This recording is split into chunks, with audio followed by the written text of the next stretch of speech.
Good morning ಎಲ್ಲರೂ ನಿಂತ್ಕೋಣ. ನಾವು ಸತ್ಯವೇದಗಾನ ಕೀರ್ತನೆಗಳು 6 ಕಲಿಸ್ಕೊಳ್ಳುತ್ತೇವೆ. Let's everyone stand up. Take your Bibles to Psalms 86. 10 ವರ್ಷದಲ್ಲಿ ಓದುವವರಾಗಿದ್ದೇವೆ. We are going to read till 10th verse. Till 9th verse let's read responsibly. 10th verse together. 86ನೇ ಕೀರ್ತನೆಯಲ್ಲಿ 10 ವಚನಗಳು ಓದುವವರಾಗಿದ್ದೇವೆ.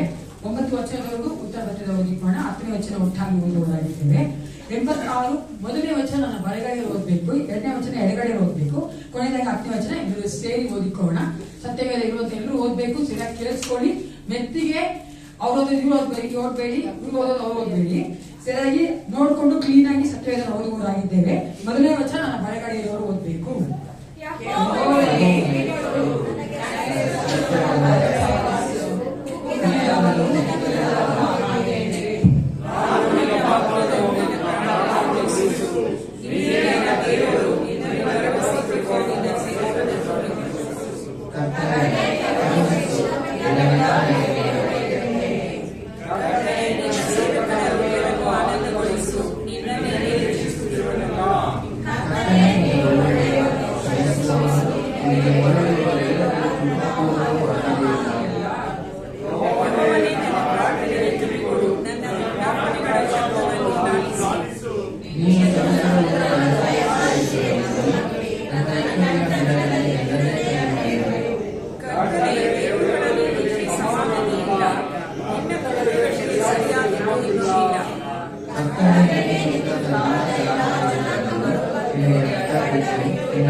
ವಚನ ಒಟ್ಟಾಗಿ ಓದಿಕೋಣ.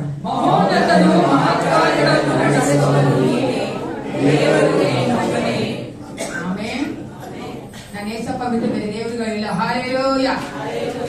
ನನ್ನೇಸಪ್ಪ ಕ್ಷಮಿಸುವವನು, ದಯವುಳ್ಳವನು, ನಮ್ಮೊಟ್ಟಿಗೆ ಇರುವ ಆತನು, ನಮ್ಮ ನಡೆಸುವ ಆತನು ಆಗಿದ್ದಾನೆ. ನಮ್ಮ ದೇವರ ಹಾಗೆ ಈ ಲೋಕದಲ್ಲಿ ಬೇರೆ ದೇವರು ಯಾರು ಆ ದೇವರುಗಳ ಭಕ್ತರೊಟ್ಟಿಗೆ ಇದ್ದು ಜೀವಿಸ್ತಾ ಇಲ್ಲ. ಹಾಲೆಲೂಯ. ನನ್ನೇಸಪ್ಪ ಒಬ್ಬನೇ ಆತನ ಮಕ್ಕಳೊಟ್ಟಿಗೆ ಜೀವಿಸುವ ಆತನಾಗಿದ್ದಾನೆ. ನಮ್ಮ ದಾರಿ ನಡೆಸುವ ಆತನು, ನಮ್ಮನ್ನಂತಿದ್ದು ಪಾಪ ಮಾಡದಂತೆ ಕಾಯುವ ಆತನು, ನಮ್ಮಲ್ಲಿ ಆತನು ಬಲ ಕೊಟ್ಟು ನಡೆಸುವ ಆತನು ಆಗಿದ್ದಾನೆ. ಪ್ರಿಯರೇ, ನಮ್ಮನ್ನು ಕರೆದಾತನು ಈ ಲೋಕದಲ್ಲಿ ಇರೋದಕ್ಕೆ ಮಾತ್ರವಲ್ಲ, ನಿತ್ಯಕ್ಕೂ ಆತನಿಗೆ ಜೀವಿಸುವುದಕ್ಕಾಗಿ ಕರೆದಾತನಾಗಿದ್ದಾನೆ.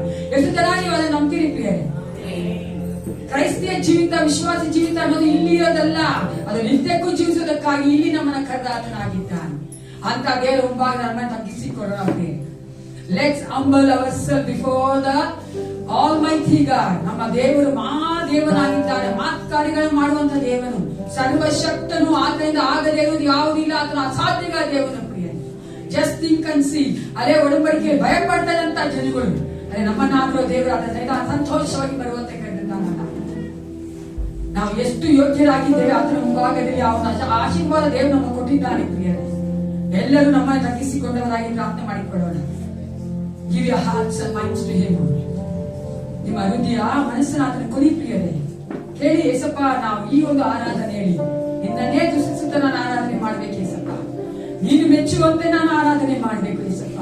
ಹೌದು ರಾಜ, ಕರ್ತ, ನಾನು ವಾಕ್ಯ ಕೇಳಬೇಕಾದ್ರೆ ಆ ವಾಕ್ಯದ ಮೂಲಕವಾಗಿ ನನ್ನ ಕಟ್ಟುವುದಕ್ಕೆ ನಾವು ಒಪ್ಪಿಸಿಕೊಡ್ಬೇಕು ಏಸಪ್ಪ. ಕೇಳ್ಕೊಳ್ಳಿ ಪ್ರಿಯರೇ, ನಾನು ನಿಮ್ಗಾಗಿ ಪ್ರಾರ್ಥನೆ ಮಾಡ್ತೀವಂತಲ್ಲ, ನೀವು ನಿಮಗಾಗಿ ಪ್ರಾರ್ಥನೆ ಮಾಡ್ಕೊಳ್ಬೇಕು. ನಾವು ವಿಶ್ವಾಸಿಗಳಾಗಿದ್ದೇವೆ, ದೇವರಲ್ಲಿ ಅನೇಕ ವರ್ಷಗಳಿದ್ದೇವೆ, ಬೆಳೆದಿದ್ದೇವಲ್ಲ ಪ್ರಿಯರೇ. ಸ್ತೋತ್ರಪ್ಪ. Thank you Lord Holy Spirit God. We worship you master God. ಅಪ್ಪ, ನಿನಗೆ ನಾವು ಸ್ತೋತ್ರ, ಘನತೆ, ಮಹಿಮೆಯನ್ನು ಸಲ್ಲಿಸುತ್ತೇವೆ. ನೀನೊಬ್ಬನೇ ಯೋಗ್ಯನಾಗಿದ್ದೇವೆ ರಾಜ. ಸೇನಾಧೀಶ್ವಾದ ಪರಲೋಕ ತಂದೆ, ಅಪ್ಪ, ಈ ಆರಾಧನೆಗೆ ಒಪ್ಪಿಸಿಕೊಡುತ್ತೇನೆ ಅಪ್ಪ. ನಮ್ಮೆಲ್ಲರ ತಗ್ಗಿಸಿ ಒಪ್ಪಿಸಿಕೊಡುತ್ತೇನಪ್ಪ. ನೀವು ಪ್ರತಿಯೊಬ್ಬರಲ್ಲೂ ಕರ್ತನೆ ಅಪ್ಪ ಕ್ರಿಯೆ ಮಾಡಬೇಕು ರಾಜ. ಪರಿಶುದ್ಧಾತ್ಮನೆ ನೀನು ಮಾತನಾಡಬೇಕು ಕರ್ತ. ಅಪ್ಪ, ನಿನ್ನ ಅಭಿಷೇಕ ತುಂಬಿಸು ಕರ್ತನೆ. ನಾವು ಮಾಡುವಂತ ಆರಾಧನೆ, ಸ್ತೋತ್ರ ಗೀತೆಗಳು ಹೌದು ಸ್ವಲ್ಪ ಅದು ನಿನಗೆ ಮೆಚ್ಚುಗೆ ಆಗಿರಬೇಕು ಅಪ್ಪ. ನೀನು ಸ್ತೋತ್ರಗಳ ಸಿಂಹಾಸನ ನಿರ್ಮಾಣ ದೇವನಾಗಿದ್ದಿ ನಮ್ಮ ಮಧ್ಯೆ ಇಳಿದು ಬಂದು ನಿನ್ನ ಮಕ್ಕಳ ಆಶೀರ್ವದಿಸು ಅಪ್ಪ. ಪ್ರತಿಯೊಬ್ಬರೊಂದಿಗೆ ಕರ್ತನೆ ಮಾತನಾಡು ಅಪ್ಪ. ನಾವು ಈ ಕರ್ತನೆ ಹಿಂದಿರುಗಿ ಹೋಗುವಾಗ ತುಂಬಿದವರಾಗಿ ನಿನ್ನ ವಾಕ್ಯಗಳನ್ನ ಕರ್ತನೆ ಹೊತ್ತುಕೊಂಡು ಹೋಗುವಂತ ಮಕ್ಕಳಾಗಿ ರಾಜ, ಈ ಲೋಕದಲ್ಲಿ ಬೆಳಕಾಗಿ ಜೀವಿಸುವಂತೆ ಕಾರ್ಯ ಮಾಡಬೇಕು ಏಸಪ್ಪ. ಹೌದು ರಾಜ, ಪ್ರತಿಯೊಬ್ಬರಿಗೆ ಒಪ್ಪಿಸಿಕೊಡುತ್ತೇನೆ ಅಪ್ಪ. ಆರಾಧನೆಯ ಪ್ರತಿಯೊಂದು ಭಾಗದಲ್ಲೂ ನಿಂತುಕೊಂಡು ಮಹಿಮೆ ಹೊಂದಿಕೊಳ್ಳಬೇಕೆಂದು ಯೇಸು ಕ್ರಿಸ್ತನ ನಾಮದಲ್ಲಿ ಪ್ರಾರ್ಥಿಸುತ್ತೇನೆ, ಒಳ್ಳೆಯ ಪಿತನೇ, ಆಮೆನ್.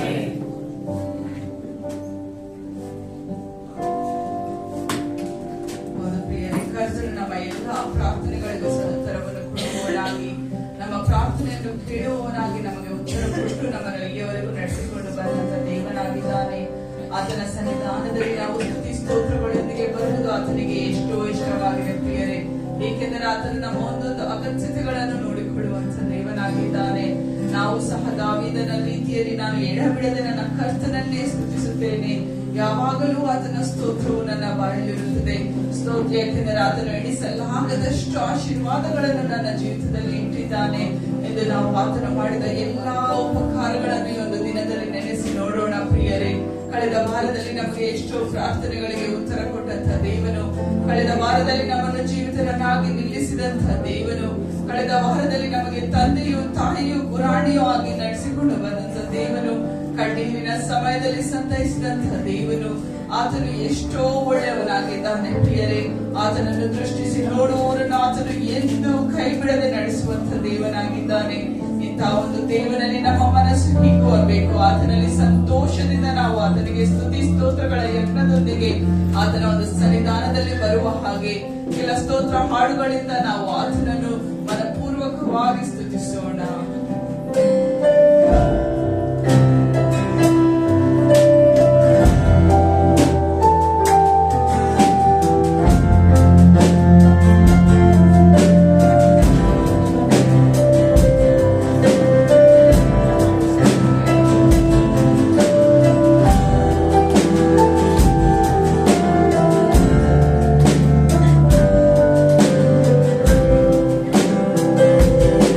ಸ್ತುತಿಸೋಣ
ಮಾಡಿ ಕರ್ತನು ನಮಗೋಸ್ಕರ ಯುದ್ಧವನ್ನು ಜಯಿಸಿದಕ್ಕಾಗಿ ನಾವು ಸ್ತೋತ್ರ ಮಾಡೋಣ. ಏಕೆಂದರೆ ಆತನೊಬ್ಬನೇ ನಾವು ಹೇಳಿದ ಪ್ರಕಾರ ಸ್ತುತಿಗೆ ಮಹಿಮೆಗೆ ಆತನೊಬ್ಬನೇ ಯೋಗ್ಯನು ಪಾತ್ರನು ಆಗಿದ್ದಾನೆ. ಈ ಒಂದು ಸಮಯದಲ್ಲಿ ಇನ್ನೊಂದು ಹಾಡನ್ನು ಹಾಡುತ್ತಾ ನೀನೇ ಏಸಯ್ಯ ನಮ್ಮ ಸ್ತುತಿಗೆ ಯೋಗ್ಯನು ಎಂಬ ಹಾಡಿನಿಂದ ಆತನನ್ನು ಘನಪಡಿಸೋಣ.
ದೇವರು ಸತ್ಯವೇದದಲ್ಲಿ ನಮಗೆ ಅನೇಕ ವಾಗ್ದಾನಗಳನ್ನು ಕೊಟ್ಟಿದ್ದಾನೆ.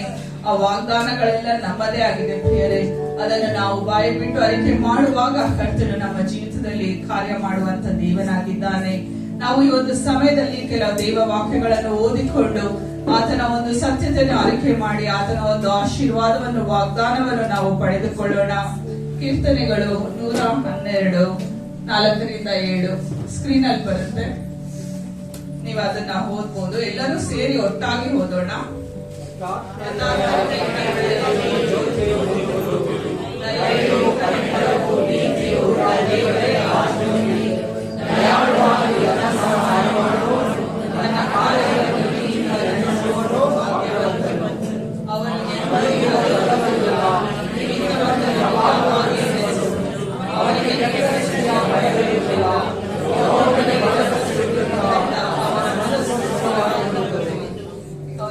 ಕೆಟ್ಟ ಸುದ್ದಿಯ ಭಯ ಬೇಡ. ಇನ್ನೊಂದು ವಾಕ್ಯ 121ನೇ ಕೀರ್ತನೆ 7-8 ವಚನಗಳನ್ನು ನಾವು ಓದಿಕೊಳ್ಳೋಣ ಎಲ್ಲರೂ ಒಟ್ಟಾಗಿ.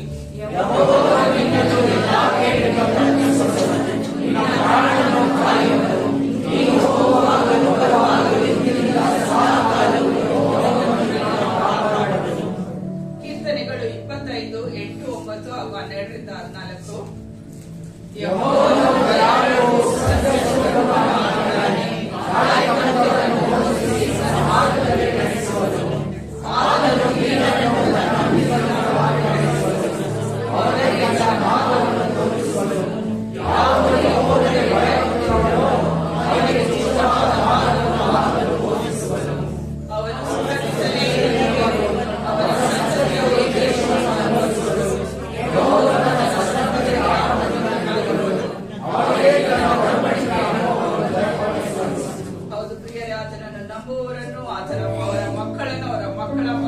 ಕಾಯುವಂತ ದೇವನು ಆತನಾಗಿದ್ದಾನೆ.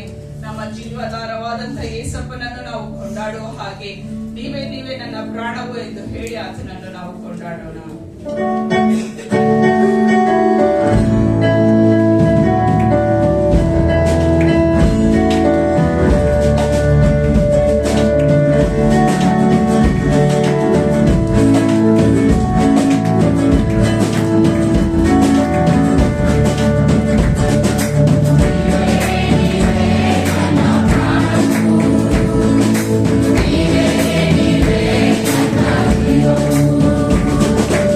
ನೀವೇ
ಹೋಗುವಾಗಲೂ ಬರುವಾಗಲೂ ನಮ್ಮ ಆಶ್ರಯವಾದ ಕರ್ತನು ಆತನೇ ಆಗಿದ್ದಾನೆ.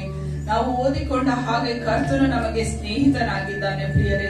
ಸ್ನೇಹಿತನಿಗಿಂತ ಹೆಚ್ಚಾಗಿ ಆಪ್ತ ಮಿತ್ರನಂತೆ ಆತನು ನಮ್ಮಲ್ಲಿ ಇದ್ದಾನೆ ಎಂದು ನಾವು ಓದಿಕೊಂಡ ಹಾಗೆ ಕರ್ತನು ತನ್ನ ರೆಕ್ಕೆಯ ಮರೆಗಳಲ್ಲಿ ನಮ್ಮನ್ನು ಆತನು ಹುಡುಕಿಸಿಕೊಂಡು ಎಲ್ಲಾ ಕೇಡಿನಿಂದ ಕಾಪಾಡಿ ನಮ್ಮನ್ನು ತಪ್ಪಿಸುವಂತ ದೇವನಾಗಿದ್ದಾನೆ.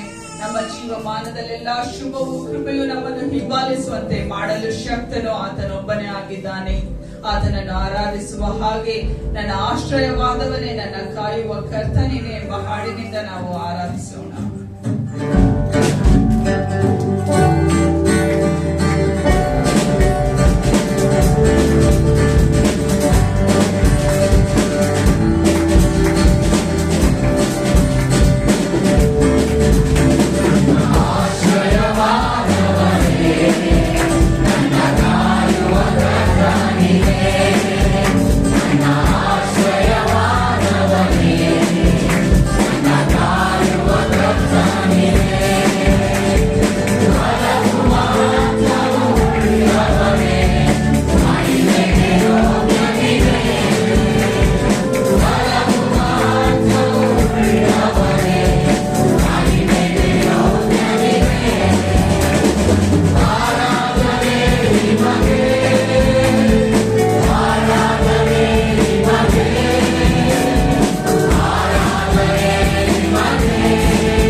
ಒಳ್ಳೆ ತಂದೆಯಾಗಿದ್ದಾನೆ ಪ್ರಿಯರೇ.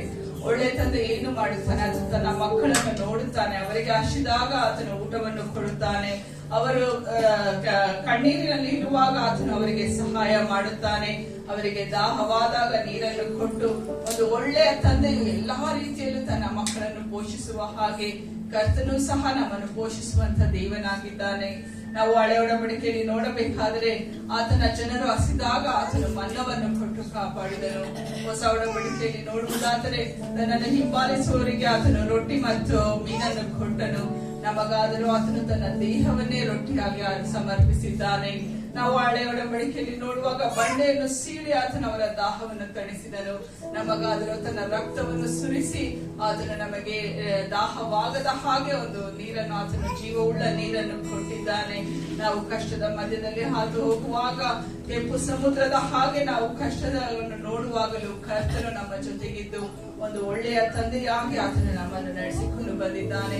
ಇಂಥ ದೇವರು ಪ್ರಪಂಚದಲ್ಲಿ ನಾವು ನೋಡಬೇಕಾದರೆ ಯಾರು ಇಲ್ಲ ಪ್ರಿಯರೇ. ನನಗೆ ಕೊಡು ಕೊಡು ಎಂದು ನಮ್ಮ ದೇವರು ಕೇಳುವುದಿಲ್ಲ. ಆತನು ತನ್ನನ್ನೇ ಬರಿದು ಮಾಡಿಕೊಂಡು ನಮಗೆ ಕೊಟ್ಟಿದ್ದಾನೆ.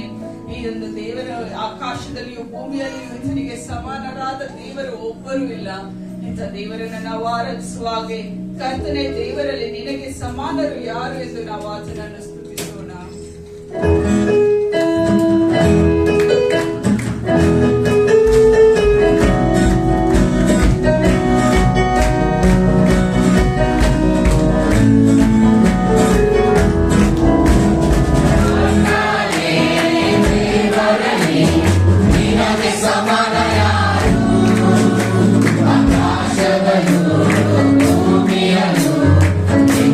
ಸಮಾನ ಯಾರು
ನಮ್ಮ ಬಾಯಿಗಳನ್ನು ತೆರೆದು ಕರ್ತನಿಗೆ ಸ್ತೋತ್ರ ಮಾಡೋಣ.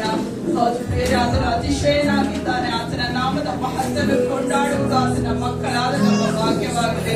ನಾವೆಲ್ಲರೂ ಬಾಯಿಗಳನ್ನು ತೆರೆದು ಕರ್ತನ ದೊಡ್ಡವರೆಂದು ಆತನಿಗೆ ಅರಿಕೆ ಮಾಡಿಕೊಳ್ಳೋಣ. ಕರ್ತನೇ, ನೀನು ಎಷ್ಟು ಒಳ್ಳೆಯವನು. ಕರ್ತನೆ, ನನ್ನದೇ ಆದ ದೇವರಿಗೆ ಸ್ವರೂಪವನ್ನು ಛೇದಿಸಿದ ನಾಳೆಯು ಬದಲಾಗುತ್ತದೆ. ಹೀಗೆ ಕರ್ತನೆಯನ್ನು ನೀನಾಗಿದ್ದೇವೆ.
ರಾಜ.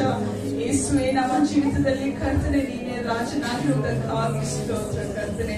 ಅತಿಶಯನಾದಂತ ದೇವನೇ, ನಿನ್ನ ಪ್ರಸನ್ನತೆಯಿಂದ ನಮ್ಮನ್ನು ತುಂಬಿಸು. ನಿನ್ನ ಆಲೋಚನೆಗಳನ್ನು ಹೇಳಿ ಮುಂಬರುವ ವಾರದಲ್ಲಿ ನಡೆಯಬೇಕಾದಂತ ಜ್ಞಾನವನ್ನು ನಮಗೆ ಕೊಡು. ನಿನ್ನ ಭಯ ಭಕ್ತಿಯಿಂದ ನಮ್ಮನ್ನು ತುಂಬಿಸಿ ಕರ್ತನೆ.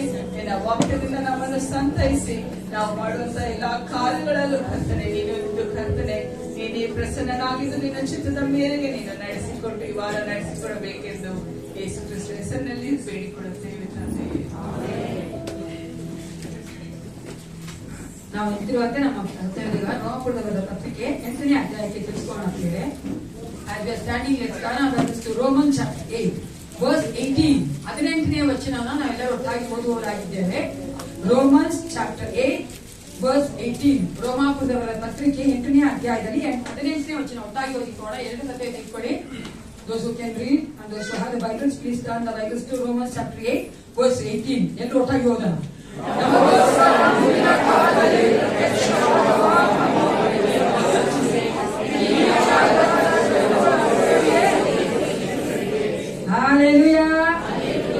ಮುಂದಿನ ಮಹಿಮೆ ನೆನ್ಸ್ಕೊಂಡ್ರೆ ಈ ಕಷ್ಟಗಳು ಏನು ಅಲ್ಲ, ಅದು ನೆನ್ಸ್ಕೊಂಡು ಜೀವಿಸಲಾಗಿರಬೇಕು. ಸಮಯ ಎಲ್ಲರೂ ಕುತ್ಕೋಣ. ಸಂಡೇ ಸ್ಕೂಲ್ ಹೋಗ್ಬೇಕಾದ್ರೆ ಕಾಣ್ತಿದ್ರು ಸ್ವಾಮಿ.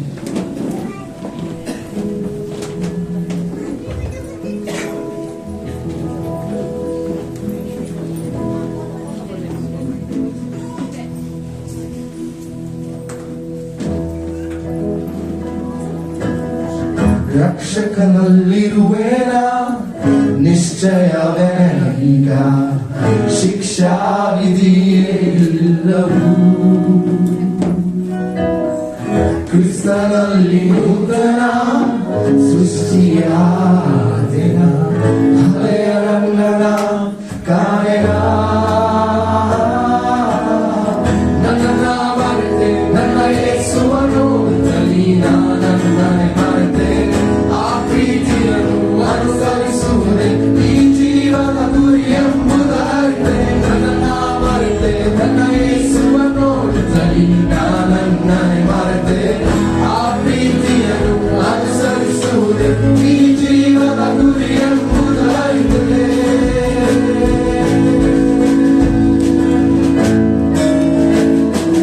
ಯೇಸುವಿರಲು ಜೀವನ ಆಗಿದೆ ಪಾವನ ಚಿಂತೆ ವಾಸಿ ಶಾಂತಿ ಸೂಸಿದೆ ನನ್ನ ಮೆಸ್ಸಿಯನ ಅಪಾರವೇ ಕೃಪೆಯಿಂದ ಹೊರಸೂಸಿದೆ.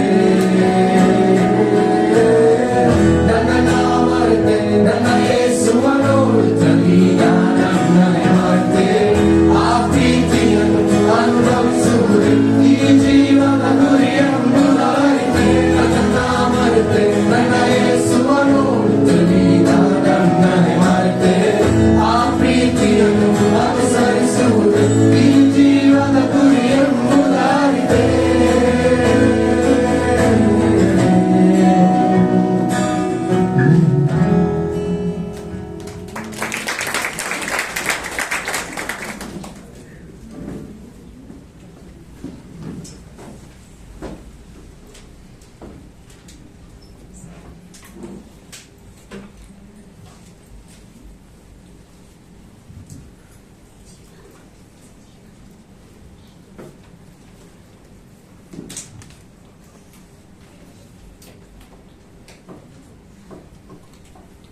ನಮ್ಮನ್ನು ತನ್ನ ಮಕ್ಕಳಾಗಿ ಮಾಡಿಕೊಂಡಂತ ಯೇಸು ಕ್ರಿಸ್ತನ ನಾಮದೇ ನಿಮ್ಮನ್ನು ನಾವು ಸ್ವಾಗತ ಮಾಡುವವರಾಗಿದ್ದೇವೆ. ಒಂದು ಸಮಯದಲ್ಲಿ ಈ ವಾರದಲ್ಲಿ ಜನ್ಮ ಆಚರಿಸುವಂತವರು ಮದುವೆ ದಿನ ಆಚರಿಸಿಕೊಂಡು ನಿಂತ್ಕೊಂಡು ನನಗೋಸ್ಕರವಾಗಿ ಪ್ರಾರ್ಥನೆ ಮಾಡ್ತೇನೆ. If anyone is going to celebrate birthdays and marriage days, please stand up with their feet. ಎಲ್ಲ ನಾವು ಬರ್ತೇವೆ, ಪ್ರಾರ್ಥನೆ ಮಾಡ್ಕೊಳ್ಳೋಣ. ಸೃಷ್ಟಿಕರ್ತನೆ, ನಮ್ಮನ್ನು ಪ್ರೀತಿಸುವ ಆತನೇ, ನಮ್ಮನ್ನು ಕರೆದಾತನೇ, ನಮ್ಮ ನಡೆಸುವ ಆತನೇ, ನಮ್ಮ ಒಳ್ಳೆಯ ಕುರುಬನೇ, ನಿನಗೆ ಸ್ತೋತ್ರ ಉಂಟಾಗಲಿ ರಾಜ. ಈ ವಿಶೇಷವಾದ ಸಮಯದಲ್ಲಿ ಕರ್ತ, ಹೌದು ರಾಜನೇ, ವಾರವೆಲ್ಲ ನಮ್ಮನ್ನು ಕಾಪಾಡಿ ಈ ಒಂದು ದಿನದಲ್ಲಿ ಕರ್ತ ನಿನ್ನ ಆರಾಧನೆ ಮಾಡುವಂತೆ, ನಿನ್ನ ವಾಕ್ಯ ಕೇಳುವಂತೆ ನಾವು ನಡೆಸಿಕೊಂಡು ಬಂದಿದ್ದೆ, ಅದಕ್ಕಾಗಿ ನಿನಗೆ ಸ್ತೋತ್ರ. ಈ ಒಂದು ವಿಶೇಷವಾದ ಸಮಯದಲ್ಲಿ ಏಸಪ್ಪ ನಿನ್ನ ಮಗನ ಏರಾಣಿನ ಪಾಸನಿಗೆ ಒಪ್ಪಿಸಿಕೊಡುತ್ತೇವೆ. ಪಾಯಣ ಮಗುವನ ಆಶೀರ್ವದಿಸು. ನೀನು ಈ ಲೋಕದಲ್ಲಿ ಆ ಮಗುವನ್ನು ತಂದಿದ್ದೀ ಕರ್ತನೆ, ನಿನ್ನ ಆಲೋಚನೆಯಂತೆ ನಡೆಸಿಕೊಟ್ಟಿದ್ದೆ, ಅದಕ್ಕಾಗಿ ನಿನಗೆ ಸ್ತೋತ್ರ. ಆ ಅಪ್ಪ ಬೇಕಾದಂತ ಒಳ್ಳೆ ಆರೋಗ್ಯ ಕೊಡು ಕರ್ತ. ಈ ಚಿಕ್ಕ ವಯಸ್ಸಿನಲ್ಲಿಯೇ ಆ ಮಗು ನಿನ್ನ ಕಂಡುಕೊಂಡು ನಿನ್ನನ್ನು ಪ್ರೀತಿಸುವಂತ ಮಗಳಾಗಿ ನಿನ್ನ ಹಿಂಬಾಲಿಸುವಂತೆ ಕಾರ್ಯಗಳನ್ನ ಮಾಡಬೇಕೆಂದು ನಾನು ಅರ್ಪಿಸಿಕೊಳ್ಳುತ್ತೇನೆ. ಅಪ್ಪ ನೀವು ಕರ್ತನೆ ಸಂತತಿಗಳ ದೇವರಾಗಿದ್ದೆ, ಅದಕ್ಕಾಗಿ ನಿನಗೆ ಸ್ತೋತ್ರ ಉಂಟಾಗಲಿ. ರಾಜ ಈ ಒಂದು ವೇಳೆಯಲ್ಲಿ ಏಸಪ್ಪ ಹೌದು ಕರ್ತನೆ ನಿನ್ನ ರಾಜ್ಯಕ್ಕಾಗಿ ನಿನ್ನ ದೇವ ಕರ್ತನೆ ಸಭೆಗಾಗಿ ಕೊಟ್ಟಿರುವಂತಹ ಈ ಒಂದು ಕಾರ್ಯಗಳ ದಶಭಾಗನ ಆಶೀರ್ವದಿಸು ಏಸಪ್ಪ. ಇದು ನಿನ್ನ ಒಂದು ಯೋಚನೆಯಂತೆ ನಿನ್ನ ಮಹಿಮೆಗಾಗಿ ಸಭೆಯ ಕರ್ತನೆ ಉದ್ಧಾರಕ್ಕಾಗಿ ಹೌದು ರಾಜ್ಯದ ವಿಸ್ತಾರಕ್ಕಾಗಿ ಈ ಒಂದು ಹಣ ಉಪಯೋಗಿಸಲ್ಪಡುವಂತೆ ಕಾರ್ಯ ಮಾಡು ಕರ್ತನೆ. ಕೊಟ್ಟಿರುವಂತಹ ಪ್ರತಿಯೊಬ್ಬೊಬ್ಬರು ಕರ್ತ ನಿನ್ನಿಂದ ಕರ್ತನ ಆಶೀರ್ವಾದ ಹೊಂದಿಕೊಳ್ಳುವಂತೆ ಆರ್ಥಿಕವಾದ ಯಾವ ಕೊರತೆಯೂ ಇಲ್ಲದೆ ಜೀವಿಸುವಂತೆ ಕಾರ್ಯ ಮಾಡು ಕರ್ತನೆ. ಅಪ್ಪ ಅನೇಕರಿಗೆ ಸಹಾಯ ಮಾಡುವಂತ ಮಕ್ಕಳಾಗಿ ನಮ್ಮನ್ನ ಮಾರ್ಪಡಿಸು ಕರ್ತಾನಿ. ನಾನು ಕರ್ತನೆ ಸೇವೆಗಾಗಿ ಇನ್ನೂ ಅಧಿಕವಾಗಿ ಕೊಡುವಂತೆ ಕರ್ತನೆ ಮಕ್ಕಳಲ್ಲಿ ಕಾರ್ಯ ಮಾಡಿ ರಾಜ ಮಾತನಾಡಿ ಏಸಪ್ಪ. ನೀನು ಒಳ್ಳೆಯವನಾಗಿದ್ದಿ ನಿನ್ನ ಒಂದು ಕರ್ತನೆ ಹೌದು ರಾಜ ಸಭೆಯನ್ನ ರಾಜ್ಯವನ್ನ ಕರ್ತನೆ ಕಾಯುವಾತನು ಪರಾಮರಿಸುವಾತ ನೀನಾಗಿದ್ದೆಲ್ಲ. ನಿನ್ನ ಮಕ್ಕಳಿಗೆ ಬೇಕಾದಂತ ಎಲ್ಲ ಕರ್ತನೆ ಅಪ್ಪ ಆಶೀರ್ವಾದವನ್ನು ಕೊಟ್ಟು ನಡೆಸಿಕೊಡಬೇಕೆಂದು ಯೇಸು ಕ್ರಿಸ್ತನ ನಾಮದಲ್ಲಿ ಪ್ರಾರ್ಥಿಸ್ತೇನೆ. ಒಳ್ಳೆಯುತ್ತೇನೆ.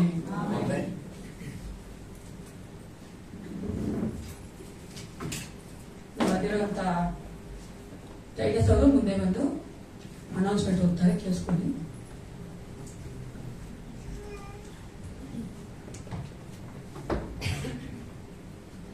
ಈ ವಾರದ ಪ್ರಕಟಣೆಗಳು. ಮಂಗಳವಾರ ಅದು ಜುಲೈ ತಿಂಗಳಿನ ಮೊದಲನೇ ದಿನವಾಗಿರುವುದರಿಂದ ಬೆಳಗಿನ ಜಾವ 6 ಗಂಟೆಗೆ ಸಭೆಯಲ್ಲಿ ಆರಾಧನೆ ಇರುತ್ತದೆ. ಬುಧವಾರ ಸಾಯಂಕಾಲ 6:15 ಸಭೆಯಲ್ಲಿ ಪ್ರಾರ್ಥನೆ ಇರುತ್ತದೆ ಮತ್ತು ಶುಕ್ರವಾರ ಸಾಯಂಕಾಲ 7 ಗಂಟೆಗೆ ಸಭೆಯಲ್ಲಿ ಬೈಬಲ್ ಸ್ಟಡಿ ಇರುತ್ತದೆ.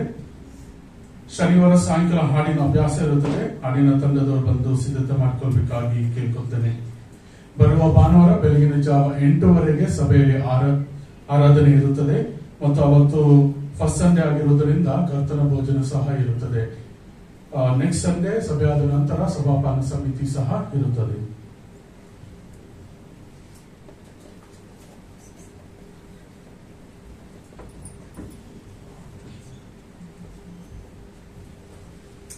ಅನೌನ್ಸ್ಮೆಂಟ್ ಕೇಳಿದವರಲ್ಲ ಹಲ್ಲೆಲೂಯಾ. ದೇವರು ತಾನೇ ನಮ್ಮ ಸಭೆಯನ್ನ ಆತನ ಒಂದು ಆಲೋಚನೆಯಂತೆ ನಡೆಸಿಕೊಂಡು ಬರ್ತಾ ಇದ್ದಾನೆ. ನಾವು ನೋಡ್ತೇವೆ ಅನೇಕ ಸಾರಿ ನಮಗೆ ಗೊತ್ತಿಲ್ಲದೇನೆ ದೇವರು ಆತನ ಒಂದು ಸಭೆಗಾಗಿ ಮಾಡ್ತಿರುವಂತಹ ಕಾರ್ಯಗಳು ನೆನೆಸುವಾಗ ದೇವರು ನಿಜವಾಗೂ ನಮ್ಮ ಒಟ್ಟಿಗಿದ್ದು ಕಾರ್ಯ ಮಾಡ್ತಾನೆ. ಅದಕ್ಕಾಗಿ ನಾವು ದೇವರಿಗೆ ಸ್ತೋತ್ರ ಮಾಡುವವರಾಗಿದ್ದೇವೆ. ನಮ್ಮ ಒಂದು ಸತ್ಯವೇದ ಹೇಳುವಂತೆ ನಮ್ಮ ಕಣ್ಣುಗಳು ಕಾಣಲಿಲ್ಲ, ನಮ್ಮ ಮನಸ್ಸು ಊಹಿಸಲಿಲ್ಲ, ಆದರೂ ಸಹ ದೇವರು ನಮ್ಮ ಜೀವಿತದಲ್ಲಿ ಇಟ್ಟಿರುವಂತಹ ಯೋಜನೆಗಳು ಅದು ದೊಡ್ಡದಾಗಿದೆ ಪ್ರಿಯರ, ಅತ್ಯಮೂಲವಾಗಿದೆ. ಅದನ್ನು ನಾವು ಗ್ರಹಿಸುವವರಾಗಿ ಆತನಿಗೆ ಸ್ತೋತ್ರ ಮಾಡುವಂತೆ ಆತನಿಗೆ ಮಹಿಮೆ ಸಲ್ಲಿಸುವಂತೆ ನಾವು ಜೀವನ ಮಾಡಬೇಕು. ಹಲ್ಲೆಲೂಯಾ. ಸಂತೋಷವಾಗಿದ್ದೀರಾ? ಮುಗ್ದಲ್ಲಿ ನಗುನೇ ಇಲ್ಲ. ಏನೋ ಚಿಂತೆ ಹೊತ್ಕೊಂಡು ಬಂದಿದ್ದೀರಾ, ಏನೋ ಬೇಜಾರಾಗಿ ಬಂದಿದ್ದೀರಾ, ಏನೋ ಯೋಚನೆ ಮಾಡ್ತಾ ಇದ್ದೀರಾ. ಜೀವನದಲ್ಲಿ ಮುಂದೆ ಏನಪ್ಪ ಏನ್ ಮಾಡ್ಬೇಕು ಅಲ್ವಾ, ಏನ್ ತಿನ್ಬೇಕು, ಏನ್ ಕುಡಿಬೇಕು, ಎಲ್ಲಿ ಹೋಗ್ಬೇಕು, ಎಲ್ಲಿ ಬರ್ಬೇಕು, ಇನ್ನು ಎಷ್ಟು ಕೆಲಸ ಮಾಡ್ಬೇಕು ಅಲ್ವಾ ಪ್ರಿಯರೇ. ಮನುಷ್ಯನಿಗೆ ಈ ಲೋಕದಲ್ಲಿ ಸಂಕಟಗಳು ಇದ್ದಿದ್ದೇ. ಆಮೇಲೆ ದೇವ ವಾಕ್ಯ ಹೇಳ್ತದೆ, ಯೇಸು ಕ್ರಿಸ್ತನು ಹೇಳ್ತಾನೆ, ನಾನು ಲೋಕವನ್ನ ಜಯಿಸಿದ್ದೇನೆ. ಲೋಕವನ್ನ ಜಯಿಸಿದಂತ ಯೇಸು ಕ್ರಿಸ್ತ ಹಿಂಬಾಲಿಸುವಂತ ನಮಗೆ ಆ ದೇವರು ಬಲ ಕೊಡ್ತಾನೆ ಇಲ್ವಾ? ಮತ್ತೆ ಬಲವ ಕೊಟ್ಟು ನಮ್ಮನ್ನ ಜಯಿಸುವಂತೆ ಮಾಡ್ತಾ ಅಂತಾನೆ. ಮತ್ತೆ ನಾವು ಅದಕ್ಕಾಗಿ ಯೋಚನೆ ಮಾಡೋದು ಬೇಡ. ಯೇಸು ಕ್ರಿಸ್ತನ ಪಾದದಲ್ಲಿ ನಾವು ಇಷ್ಟುತ್ತೆ ಸಾಕು, ಆತನ ನೋಡ್ಕೊಳ್ತಾನೆ. The only thing is what believers will not do is will not submit to the Lord. ನಾವು ಕರ್ತನಿಗೆ ಅದನ್ನು ಕೊಡೋಕೆ ಮನಸ್ಸು ಮಾಡೋದಿಲ್ಲ, ಒತ್ಕೊಂಡು ಹೋಗೋದೇ ಇಷ್ಟಪಡೋದು ನಾವು ಯಾವಾಗ್ಲೂ. ನಾನು ಹೇಳ್ತೇನೆ ಈ ಒಂದು ಇಲಿಸ್ಟ್ರೇಷನ್, ಈ ಒಂದು ಕಥೆನ ತಿರುಗಿ ನಾನು ಹೇಳ್ತೇನೆ. ಒಂದ್ಸಾರಿ ಒಬ್ಬ ಅಜ್ಜಿ ಕಾಡಲ್ಲಿ ನಡ್ಕೊಂಡು ಹೋಗ್ತಾ ಇದ್ರು, ತಲೆ ಮೇಲೆ ಹೊರೆ ಹೊತ್ಕೊಂಡಿದ್ರು. ಆ ಕಡೆ ಯೌವನಸ್ಥ ಮಗ ಒಬ್ಬ ಜೀಪಲ್ಲಿ ಬಂದ. ಹುಡುಗಿ ನೋಡಿ ಆತನ ತುಂಬಾ ಕರುಣೆ ಬಂತು. ಪಾಪ ಒಂದು ಕರುಣೆಯಿಂದ ಆತನಿಂದ, ಅಜ್ಜಿ ಇಲ್ಲ ಜೀಪಲ್ಲಿ ಕೂತ್ಕೊಳ್ಳಿ, ನಾನು ಕರ್ಕೊಂಡು ಹೋಗ್ತೀನಿ ಅಂತ. ಸರಿ ಆಯಮ್ಮ ಅದು ಕೂತ್ಕೊಂಡು ಅಂತ ಇವ್ನು ಜೀಪ್ ಹೋಗ್ತಾ ಇದ್ದಾನೆ. ಆಯಮ್ಮ ಕಾಡಿ ನೋಡಿದ್ರೆ ಹೊರೆ ತಲೆ ಮೇಲೆ ಇಟ್ಕೊಂಡೆ ಕೂತ್ಕೊಂಡೋಳೆ. ಅವಾಗ ಅಪ್ಪ ಯವನಸ್ಥ ಹೇಳ್ದ, ಏಕಮ್ಮ ಅಜ್ಜಿ ನಾನು ನಿನ್ ಎತ್ಕೊಂಡಿದ್ದೆ, ನೀನ್ ಹೊರೆ ಹೊತ್ಕೊಂಡಿದ್ಯಾ, ಕಷ್ಟಪಡ್ತಾ ಇದೆಯಾ, ಭಾರ ಹೊತ್ಕೊಂಡಿದ್ಯಾ ಅಂತ. ಅದು ಹೊತ್ಕೊಂಡೇ ಕೂತ್ಕೊಂಡಿದ್ಯಲ್ಲ ಅಂತ. ಹಂಗೆ ಯೇಸು ಕ್ರಿಸ್ತ ನಮ್ಮನ್ನು ಕರೆದಿದ್ದಾನೆ, ನನಗೆ ಭಾರ ಕೊಟ್ಬಿಡೋದು, ಆದ್ರೆ ನಾವು ಹೊತ್ಕೊಂಡು ಕೂತ್ಕೊಂಡಿದ್ಯೋ. ಆಮೇಲೆ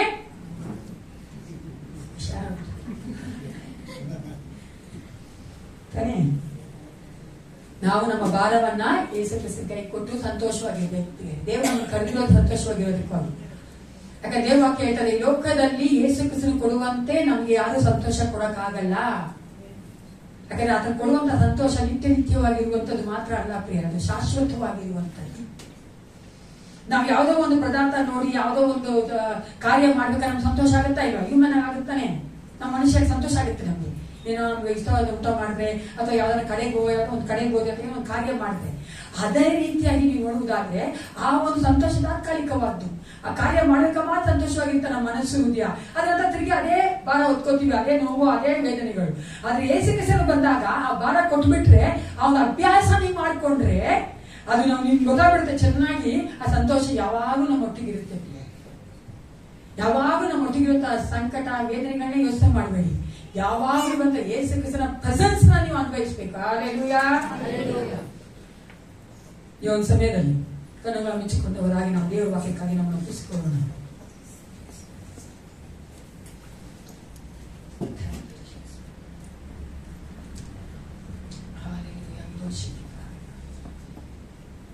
ಪರಿಶುದ್ಧನೆ ಪರಿಶುದ್ಧನೆ ಅಪ್ಪ ಪಿತನೇ, ಒಂದು ಸಮಯದಲ್ಲಿ ರಾಜ ನಿನ್ನ ವಾಕ್ಯದ ಮೂಲಕವಾಗಿ ನಿನ್ನ ಮಕ್ಕಳೊಟ್ಟಿಗೆ ಮಾತನಾಡ ಅಪ್ಪ. ನಿನ್ನ ವಾಕ್ಯವು ಕರ್ತನೆ ಜೀವವುಳ್ಳದು ಏಸಪ್ಪ, ನಮಗೆ ಜೀವ ಕೊಡುವಂತದಾಗಿದೆಯಲ್ಲ ಕರ್ತ ರಾಜ. ನಮ್ಮನ್ನು ಕರ್ತನೆ ಜೀವನ ಮಾಡುವಂತಹ ವಾಕ್ಯಗಳು, ನಮ್ಮನ್ನು ಸಂತೈಸುವಂತ ವಾಕ್ಯಗಳು ಕರ್ತ, ನಿನ್ನ ವಾಕ್ಯಗಳು ಏಸಪ್ಪ ನಮಗೆ ಬೇಕು. ನಾವು ಬೇಡುತ್ತೇವೆ ಕರ್ತನೆ, ನಿನ್ನ ಮಕ್ಕಳೊಟ್ಟಿಗೆ ಮಾತನಾಡಿ ಯೇಸು ಕ್ರಿಸ್ತನ ನಾಮದಲ್ಲಿ ಪ್ರಾರ್ಥಿಸ್ತೇನೆ. ಒಳ್ಳೆಯ ಈ ದಿನ ನಾನು ಮಾತನಾಡಿ ಹೋಗುವಂತದ್ದು ವರ್ಡ್ ಆಫ್ ಗಾಡ್. ಹೇಳಿ, ದೇವರ ವಾಕ್ಯ. ಯಾರ ಸತ್ಯವೇದ ಕೆಲವು ತಗೊಳ್ಳಿ ಹೇಳಿ, ಸತ್ಯವೇದ ಇದೆ ಅಲ್ವಾ? ಒಂದು ಅರಿಕೆ ಮಾಡಮ್ಮ. ನಾನು ಹೇಳಿ, ಇದು ನನ್ನ ಸತ್ಯವೇದ. ಈ ಒಂದು ಸತ್ಯವೇದಲ್ಲಿರುವಂತಹ ವಾಕ್ಯಗಳು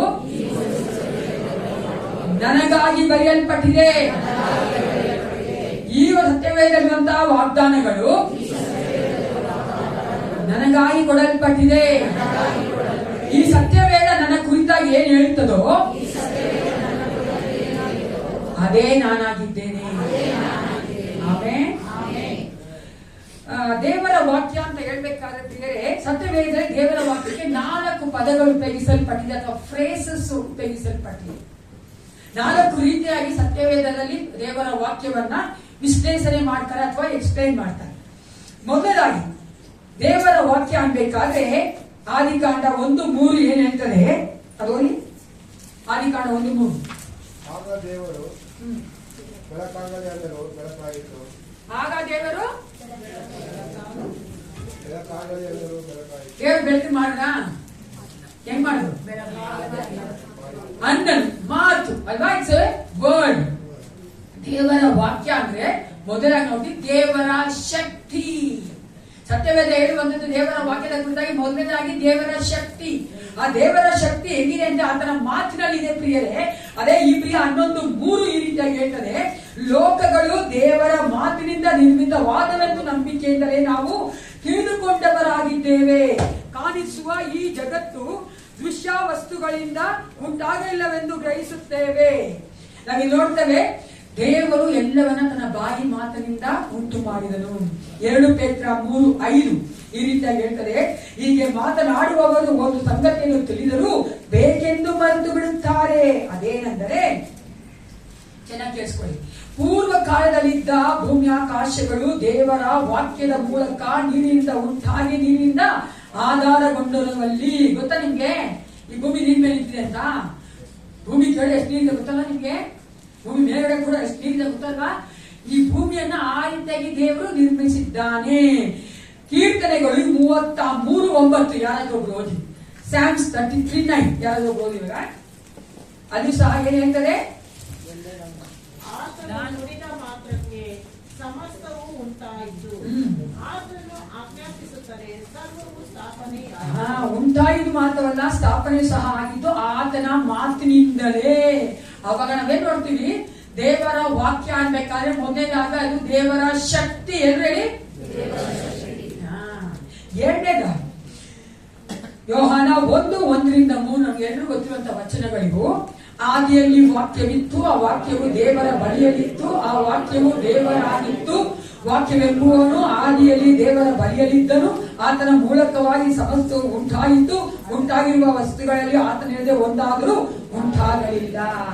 ಎರಡನೇದಾಗಿ ದೇವರ ವಾಕ್ಯ ಅಂದ್ರೆ ಯಾರಾಗಿದ್ದಾರೆ? ಜೋರಾಗಿ ಆದಿಯಲ್ಲಿ ವಾಕ್ಯವಿತ್ತು, ವಾಕ್ಯವು ದೇವರ ಬಳಿ ಇತ್ತು, ವಾಕ್ಯವೇ ದೇವರಾಗಿದ್ದಾಗ ಯಾರ್ಯಾರು? ಯೇಸು ಹೇಳಕ್ಕೂ ಕಷ್ಟಪಡ್ತಾರೆ, ಸೈತಾನೂ ಹೇಳಕ್ ಕಷ್ಟಪಡ್ತಾರೆ, ಯೇಸು ಹೇಳಕ್ಕೂ ಕಷ್ಟಪಡ್ತೀರ. ಜೋರಾಗಿ ಹೇಳ್ಬೇಕು. ವಿಶ್ವಾಸಿಗಳು ಯಾವಾಗಲೂ ಅಷ್ಟೇ. ನಾನು ಅದನ್ನ ತುಂಬಾ ಇಷ್ಟಪಡೋದು ವಿಲೇಜ್ಗಳಲ್ಲಿ.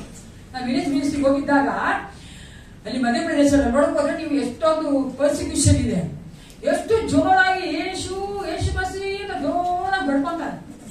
ನಮಗೆ ತುಂಬಾ ಎಲ್ಲ ತುಂಬಾ ನಾವು ಇದಾಗಿದ್ದೀವಿ. ನಾವು ಒಳಕ್ ಹೋಗಲ್ಲ, ನಾವೆಲ್ಲ ನಾವು ಹೋಗ್ಬಿಟ್ರೆ ಏನ್ ಅನ್ಕೊಂಡ್ಬಿಡ್ತಾರೆ ನಮ್ಮಲ್ಲಿ. ಏನ್ ಅನ್ಕೊಂಡಿದ್ವಿ? ಲೋಕದಲ್ಲಿ ಮುನಿಯ ಮುಂದೆ ಬಡ್ಕೊಂಡ ಅಲ್ವಾ? ನಾವು ಇಲ್ಲಿ ಅಲ್ಲಿ ನೋಡ್ಬೇಕಂದ್ರೆ ದೇವರ ಬರಕ್ ಮುಂಚೆ ಅಲ್ಲಿ ಫುಲ್ ಅದನ್ನ ಡ್ಯಾನ್ಸ್ ಮಾಡ್ತಾ ಇರ್ತಾರೆ. ಇಲ್ಲಿ ಮೇಲೆ ಫುಲ್ ಸ್ಟೈಲ್ ಕುತ್ಕೊಂಡು ಸತ್ತಂತ ಜೀವ ಇಲ್ಲದಂತಹ ಮನುಷ್ಯ ಮಾಡಿಕೊಂಡು ದೇವರಿಗೆ ಅಷ್ಟು ಮಹಿಮೆ ಸಲ್ಲಿಸಬೇಕಾದ್ರೆ ಜೀವವುಳ್ಳಂತ ಯೇಸು ಕ್ರಿಸ್ತನ ನಾವೆಷ್ಟು ಮಹಿಮೆ ಸಲ್ಲಿಸಬೇಕು ಅಲ್ವಾ? ಸ್ವಲ್ಪ ಬಾಯಿ ತೆಗಿ ಹೇಳಿ ನೋಡಿಬೇಕಾದ್ರೆ ನೀವು ಬಾಯಿ ತೆಗಿದ್ರೆ ಮಾಂಸ ಆಲೋಚನೆ ಮಾಡಲ್ಲ. ಗೊತ್ತಾ? ನೋಡಿದ್ರಾ ನೀವು? ಪ್ರಾಕ್ಟೀಸ್ ಮಾಡಿದ್ದೀರಾ?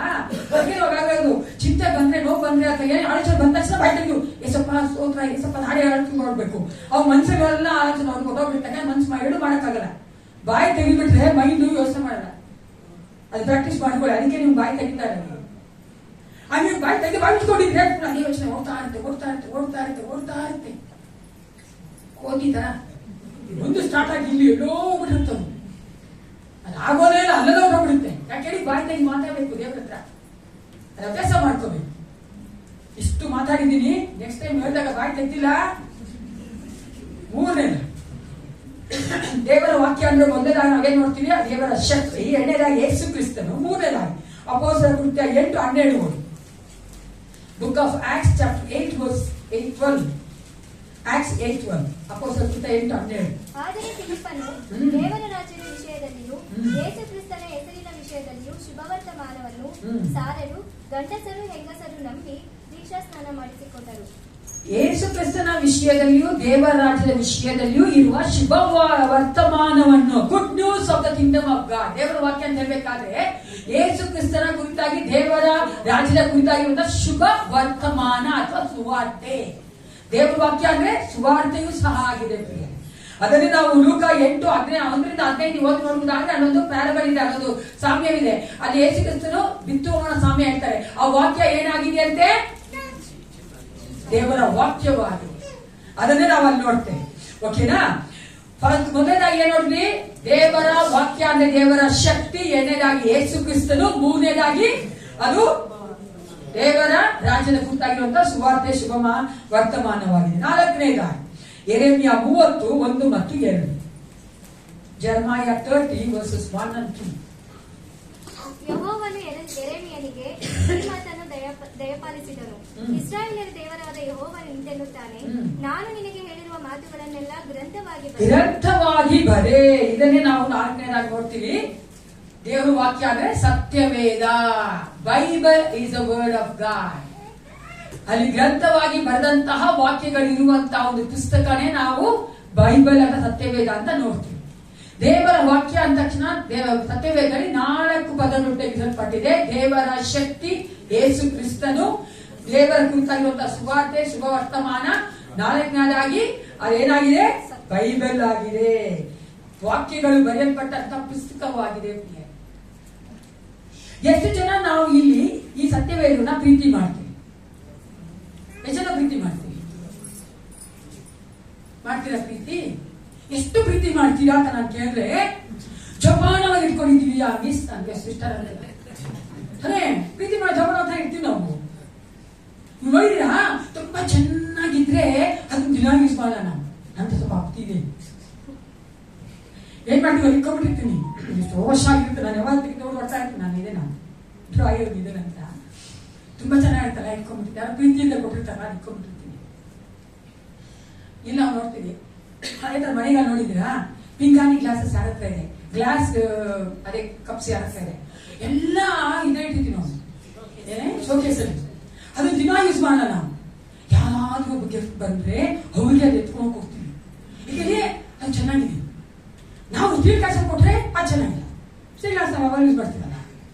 ಹಂಗೆ ಸತ್ಯವೇದ ನಾವು ಏನ್ ಮಾಡ್ತೀವಿ? ತುಂಬಾ ಪ್ರೀತಿ ಮಾಡ್ತಾ ಇದೀವಿ. ಇತ್ತೆ ಅವಾಗ ಇರ್ತೀವಿ. ಆಯ್ತಾ? ಎಷ್ಟು ಜನ ಮಾಡ್ತಿರ್ತೀವಿ? ನಾನಿವತ್ತು ಸೀರಿಯಸ್ ಆಗಿ ಹೇಳ್ತಾ ಇದ್ದೀನಿ. ನಾನು ತುಂಬಾ ದಿವಸದ ಇನ್ಫ್ಯಾಕ್ಟ್ ನೋಡಬಹುದು ತುಂಬಾ ದಿವಸ ನಾನು ಈ ವರ್ಡ್ ಆಫ್ ಗಾಡ್ ಬಗ್ಗೆ ಮಾತಾಡ್ಬೇಕು ಅನ್ಕೊಂಡಿದ್ದೆ. ನನಗೆ ಈ ವರ್ಡ್ ಆಫ್ ಗಾಡ್ ಅಸೈನ್ಮೆಂಟ್ ಮಾಡ್ಕೊಂಡೇ ಆಗ್ಲಿಲ್ಲ. ಈ ನೋಡಿದ್ರೆ ಈ ವಾರ ಎಲ್ಲ ನಾನು ತುಂಬಾ ಕಷ್ಟಪಟ್ಟಿದ್ದೀನಿ ಬಿಡಿ. ಆರೋಗ್ಯದಲ್ಲೂ ನಂಗೆ ಕಷ್ಟ ಬಂತು. ನಾನು ಯೋಚನೆ ಮಾಡ್ತೀನಿ ಯಾಕೆ ಸ್ವಲ್ಪ ಈ ವರ್ಡ್ ಆಫ್ ಗಾಡ್ ಬೈಕೊಳಕ್ಕೆ ಆಗ್ತಾರೆ ಅಂತ ಕೇಳಿದ ಬೇಲಿ ಅಂತ. ಯಾಕಂದ್ರೆ ಸೈತಾನನು ಭಯ ಪಡುವಂಥದ್ದು, ನಡ್ಕೊಳ್ಳುವಂಥದ್ದು, ಅದನ್ನು ದೇವ್ರ ಮಕ್ಕಳಿಗೆ ಭಯ ಪಡ ಯಾವಾಗ ದೇವ್ರ ವಾಕ್ಯ ಓದ್ಬೇಕಾದ್ರೆ. ಅದಕ್ಕಾಗಿ ಪ್ರಿಯರೇ ನಾನು ದೇವ್ರ ವಾಕ್ಯ ಕುರಿತಾಗಿ ಮಾತಾಡಲೇಬೇಕು ಅಂತ ನಾನು ಪ್ರಾರ್ಥನೆ ಮಾಡಬೇಕು. ಚೆನ್ನಾಗಿ ಕೇಳಿಸ್ಕೊಳ್ಳಿ, ದೇವರ ವಾಕ್ಯ ಇಲ್ಲ ಅಂದ್ರೆ ನಮಗೆ ಪವರ್ ಇಲ್ಲ. ಯಾಕಂದ್ರೆ ದೇವ್ರ ವಾಕ್ಯನೇ ದೇವರ ಶಕ್ತಿ ಆಗಿದೆ. ಅರ್ಥ ಆಗುತ್ತಲ್ಲ?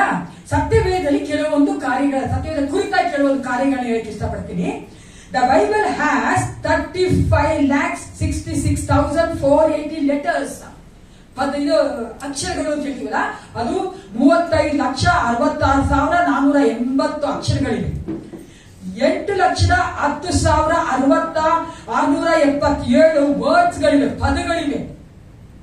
31,175 ವರ್ಸಸ್, 31,175 ವಚನಗಳಿವೆ. ಮತ್ತೆ 1,189 ಅಧ್ಯಾಯಗಳಿವೆ, ಚಾಪ್ಟರ್ಸ್ ಇವೆ. ಎಷ್ಟು ಪುಸ್ತಕಗಳಿದೆ ಸತ್ಯವೇದದಲ್ಲಿ? 66 ಪುಸ್ತಕಗಳಲ್ಲ. ಈ 66 ಪುಸ್ತಕ ಇವೆಲ್ಲ ಅಡಕವಾಗಿದೆ. ಇವತ್ತು ನಾವು ನೋಡಲು ಹೋಗುವಂಥದ್ದು importance of the God's word. ದೇವರ ವಾಕ್ಯ ಯಾಕೆ ಮುಖ್ಯ? ನಾನು ಈ ತರ ಹೇಳ್ದೆ ಅಲ್ವಾ, ದೇವ್ರ ವಾಕ್ಯ ಇಲ್ಲ ಅಂದ್ರೆ ನಾವು ವಿಶ್ವಾಸಿಗಳಾಗಿ ಆ ಒಂದು ಶಕ್ತಿ ನಮಗಿರಲ್ಲ. ಯಾಕಂದ್ರೆ ದೇವ್ರ ವಾಕ್ಯ ಮುಖ್ಯತ್ವ ಏನು? What is there in the Bible? Why it is so important? ಯಾಕೆ ದೇವರ ವಾಕ್ಯ ಬಹಳ ಮುಖ್ಯ? ಅನೇಕ ಸಾರಿ ನಾವು ದೇವ್ರ ವಾಕ್ಯ ಓದಿರ ಕೂಡ ಮಾಡ್ಕೊಂಡ್ಬಿಡ್ತೀವಿ. ದೇವ್ರ ವಾಕ್ಯ ಓದಿರ ಕೂಡ ನಾವು ಕೆಲಸಗಳನ್ನ ಮಾಡ್ಬಿಡ್ತೀವಿ. ಯಾಕಂದ್ರೆ ಅದು ನಮ್ಗೆ ದೇವ್ರ ವಾಕ್ಯ ಮುಖ್ಯವಾಗಿ ಕಾಣಿಸ್ತಾ ಇಲ್ಲ ಅಲ್ವಾ? ನಾನೊಂದು ನಮ್ಮ ವಿಶ್ವಾನಿ ಒಂದು ಇಟ್ಕೊಟ್ಟಿದ್ದಾರೆ ಸ್ಟಿಕ್ಕರ್, ಚೆನ್ನಾಗಿದ್ದಾರೆ. Don't go out without reading your Bible ಅಂತಿದೆ. ನೀವು ಮನೆಯಿಂದ ಹೊರಗಡೆ ಹೋಗ್ಬೇಡ, ಸತ್ಯವೇದ ಓದ್ತೀರಾ ಅಂತ. ಯಾಕಂದ್ರೆ ಸತ್ಯವೇದ ಓದುವಂಥದ್ದು ಬಹಳ ಬಹಳ ಮುಖ್ಯವಾಗಿ ಇರುವಂಥದ್ದು ವಿಶ್ವಾಸಿಗಳಿಗೆ. We have to read the Bible every day. ಪ್ರತಿದಿನ ನಾವು ಓದ್ಬೇಕು.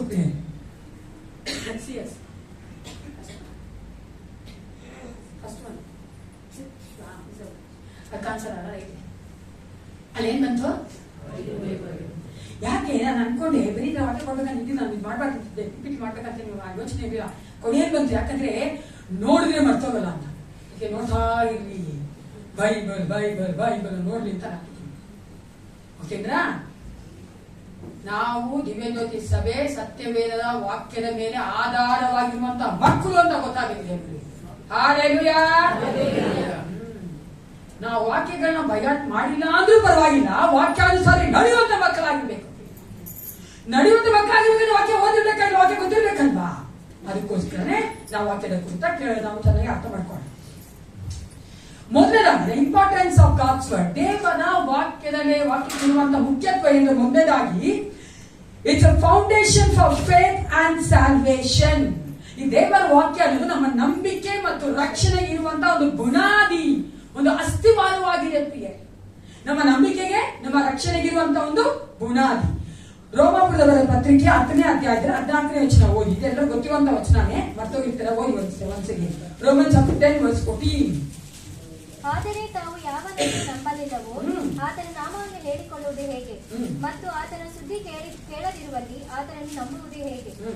ಸುದ್ದಿ ಹೇಳುವವರಿಲ್ಲದೆ ಕೇಳುವುದು ಹೇಗೆ? ಸಾರುವವರು ಕಳುಹಿಸಲ್ಪಡದೆ ಸಾರುವುದೆಲ್ಲಿ? ಆತನ ಸುದ್ದಿ ಕೇಳದಿರುವಲ್ಲಿ ಆತನ ನಂಬುವುದು ಹೇಗೆ? ಅವಾಗ ಅರ್ಥ ಏನ್ ನೋಡ್ತಿದ್ವಿ ನಾವಲ್ಲಿ? ನಮಗೆ ಆ ಒಂದು ವಾಕ್ಯಗಳು ಕೇಳದ ಹೊರತು ನಂಬಿಕೆ ಬರೋದಿಲ್ಲ. ಆಮೇಲೆ ಆ ವಾಕ್ಯಗಳನ್ನ ಕೇಳಬೇಕು. Faith comes by hearing the word of god. ದೇವರ ವಾಕ್ಯ ಕೇಳ್ತಾ ಕೇಳ್ತಾ ಕೇಳ್ತಾ ನಮ್ಗೆ ಆ ನಂಬಿಕೆ ಬರೋದಕ್ಕೆ. ಅದಕ್ಕೋಸ್ಕರ ನೋಡಿ, ನೀವು ಬೇಕಂದ್ರೆ ಒಂದು ಸಾರಿ ಹೋಗಿ ಒಬ್ಬರಿಗೆ ದೇವ್ರ ಬಗ್ಗೆ ಹೇಳ್ಬಿಟ್ರೆ ಆಗಲ್ಲ. ಅವ್ರು ಸ್ವಲ್ಪ ಇಂಟ್ರೆಸ್ಟ್ ತೋರಿಸಿದ್ರೆ ಹೋಗಿ ಹೋಗಿ ಹೇಳ್ತಾರೆ, ಹೋಗಿ ಹೋಗಿ ಹೇಳಿ ಹೋಗಿ ಹೋಗಿ ಹೇಳ್ತಾ ನೋಡೋಣ. ಒಂದ್ ದಿವಸ ಏನ್ ಮಾಡ್ಬಿಡ್ತಾರೆ ಗೊತ್ತಾ? ಅವರು ವಿಧ ತೆಗಿತಾರೆ, ದೇವರಾತ್ಮ ಕ್ರಿಯೆ ಮಾಡ್ಬಿಡ್ತಾರೆ, ಅವ್ರು ದೇವ್ರ ಬಂದ್ಬಿಡ್ತಾರೆ. ಹಾಲೆಲೂಯಾ. ಅದಕ್ಕೋಸ್ಕರನೇ faith comes from hearing the word of god. ನಾವು ದೇವ್ರ ವಾಕ್ಯ ಕೇಳ್ತಾನೇ ಇರ್ಬೇಕು. ಕೇಳಕ್ಕೆ ನಾವು ಮನಸ್ಸು ಮಾಡ್ಬೇಕು ಪ್ರಿಯರೇ. ಕೇಳ್ಬೇಕಂದ್ರೆ ನಾವೇನ್ ಮಾಡ್ಬೇಕು? ಸತ್ಯವೇದ ಓದ್ಬೇಕು. ರೋಮಪುರದ ಪತ್ರಿಕೆ 10:17 ಓದಿ. ಅದೇ ಅಧ್ಯಾಯ 17 ವಚನ. ಆದ ಕಾರಣ ಸಾರಿದ ವಾರ್ತೆಯು ನಂಬಿಕೆಗೆ ಆಧಾರ, ಆ ವಾರ್ತೆಗೆ ಕ್ರಿಸ್ತನ ವಾಕ್ಯವೇ ಆಧಾರ. ಆ ನಂಬಿಕೆಗೆ ಏನಾಗಿದೆ? ಕ್ರಿಸ್ತನ ವಾಕ್ಯವೇ ಆಧಾರ. The word reveals the gospel, the message of salvation through Jesus Christ. ಯೇಸು ಕ್ರಿಸ್ತನ ಮೂಲಕ ಸಿಗುವಂತಹ ರಕ್ಷಣೆಯನ್ನ ಹೇಳುವಂತದ್ದೇ ಸತ್ಯವೇದ. ಸತ್ಯವೇದ ಓದಿರ ನಾವು ರಕ್ಷಣೆಗೆ ಬರಕ್ಕಾಗಲ್ಲ. ಸತ್ಯವೇದ ವಾಕ್ಯಗಳನ್ನ ನಾವು ಕೇಳಿದ್ರೆ ನಾವು ಯೇಸು ಕ್ರಿಸ್ತ ಹತ್ರ ಬರಕ್ಕಾಗಲ್ಲ. ನೀವು ನೋಡಿ ಅನೇಕರು ನೋಡಿ, ನೀವು ಬೇಕಾದ್ರೆ ಅನೇಕರು ಯೇಸು ಕ್ರಿಸ್ತನ ವಾಕ್ಯವನ್ನು ಯಾವ್ದಾವುದೋ ತರದಲ್ಲಿ ಫಾರ್ಮ್ಸ್ ಆಫ್ ಡಿಫರೆಂಟ್ ಫಾರ್ಮ್ಸ್ ಅಂದ್ರೆ ಬೇರೆ ಬೇರೆ ರೀತಿಯಲ್ಲಿ ಕೇಳಿ ವಾಕ್ಯವನ್ನ ಬಂದಿರೋದು. ಓದೇ ಇರೋಂತಲ್ಲ ಸತ್ಯವೇದನ ವಾಕ್ಯ ಕೇಳಿದಾರಂತಲ್ಲ, ಬೇರೆ ಬೇರೆ ರೀತಿಯಲ್ಲಿ ಅವರು ಅದನ್ನ ಕೇಳಿ ದೇವರನ್ನ ಅಂಗೀಕರಿಸಿಕೊಂಡಿದ್ದಾರೆ. It is the means by which men are regenerated and grow spiritually. ನಾವು ಮನುಷ್ಯರು ಮಾರ್ಪಡಬೇಕು, ತಿರುಗಿ ಹುಟ್ಟಬೇಕು, ಆತ್ಮಿಕವಾಗಿ ಬೆಳೆಯಬೇಕಂದ್ರೆ ನಾವು ಮಾಡ್ಬೇಕಾಗಿರೋದು ದೇವರ ವಾಕ್ಯ. ದೇವರ ವಾಕ್ಯವನ್ನ ಓದಬೇಕು, ದೇವರ ವಾಕ್ಯವನ್ನ ಧ್ಯಾನ ಮಾಡಬೇಕು. ಆಗಲೇ ನಮ್ಮಲ್ಲಿ ಆ ಬದಲಾವಣೆ ಬರುವಂತದ್ದು. ದ ಸೇಮ್ ಟೈಮ್ ನಾವು ಆತ್ಮಿಕವಾಗಿ ಬೆಳೆಯಕ್ಕೆ ಸಾಧ್ಯ. ಒಂದ್ಸಾರಿ ಜಿಂಬಾಬ್ವೆಲಿ ಇರುವಂತಹ ಬೈಬಲ್ ಸೊಸೈಟಿಯ ಒಂದು ಸೆಕ್ರೆಟರಿ ಒಬ್ಬ ಮನುಷ್ಯನಿಗೆ ನ್ಯೂ ಟೆಸ್ಟಿಮೆಂಟ್ ಕೊಟ್ಟರು. ಆ ಮನುಷ್ಯ ಹೆಂಗಿದ್ದ ಅಂದ್ರೆ ತುಂಬಾ ಕೋಪಿಷ್ಟ. ಅವ್ನಿಗೆ ಇಷ್ಟನೇ ಇಲ್ಲ ಇಸ್ಕೊಳಕ್ಕೆ. ಇಸ್ಕೊಬೇಕಾದ್ರೆ ಹೇಳ್ದ, ನೀ ನನಗೆ ಕೊಟ್ರೆ ನಾನೇನ್ ಮಾಡ್ತೀನಿ, ಪ್ರತಿಯೊಂದು ಪೇಜ್ ಅನ್ನು ತೆಗೆದುಕೊಂಡು ಸಿಗರೇಟ್ ಮಾಡ್ಕೊಂಡು ಸಿಗರೇಟ್ ಕುಡಿತೀನಿ.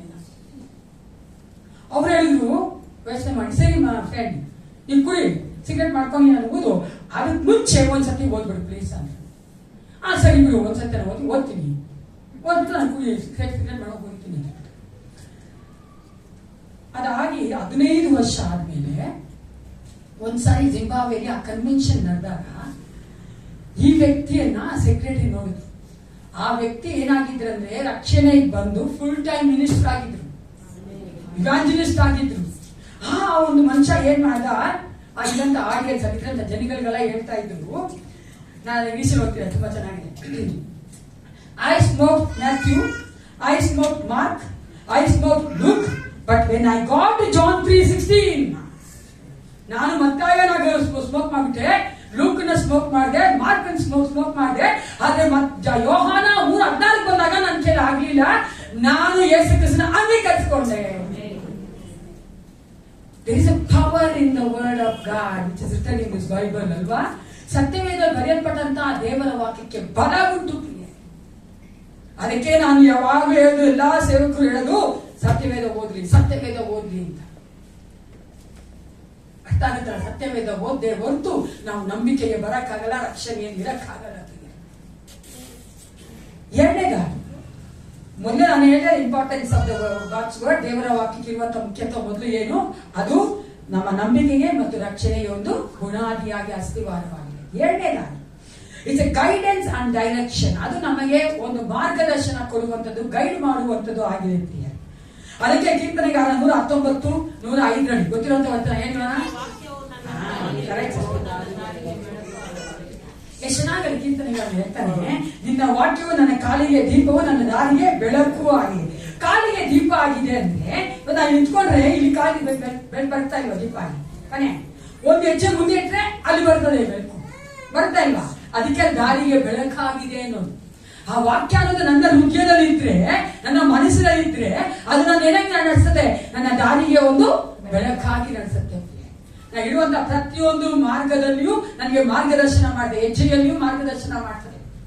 ಅದಕ್ಕೋಸ್ಕರ ಕೀರ್ತನೆಗಾರ ಹೇಳಿದೆ, ನಿನ್ನ ವಾಕ್ಯವು ನನ್ನ ಕಾಲಿಗೆ ದೀಪವು, ನನ್ನ ದಾರಿಗೆ ಬೆಳಕು ಆಗಿದೆ.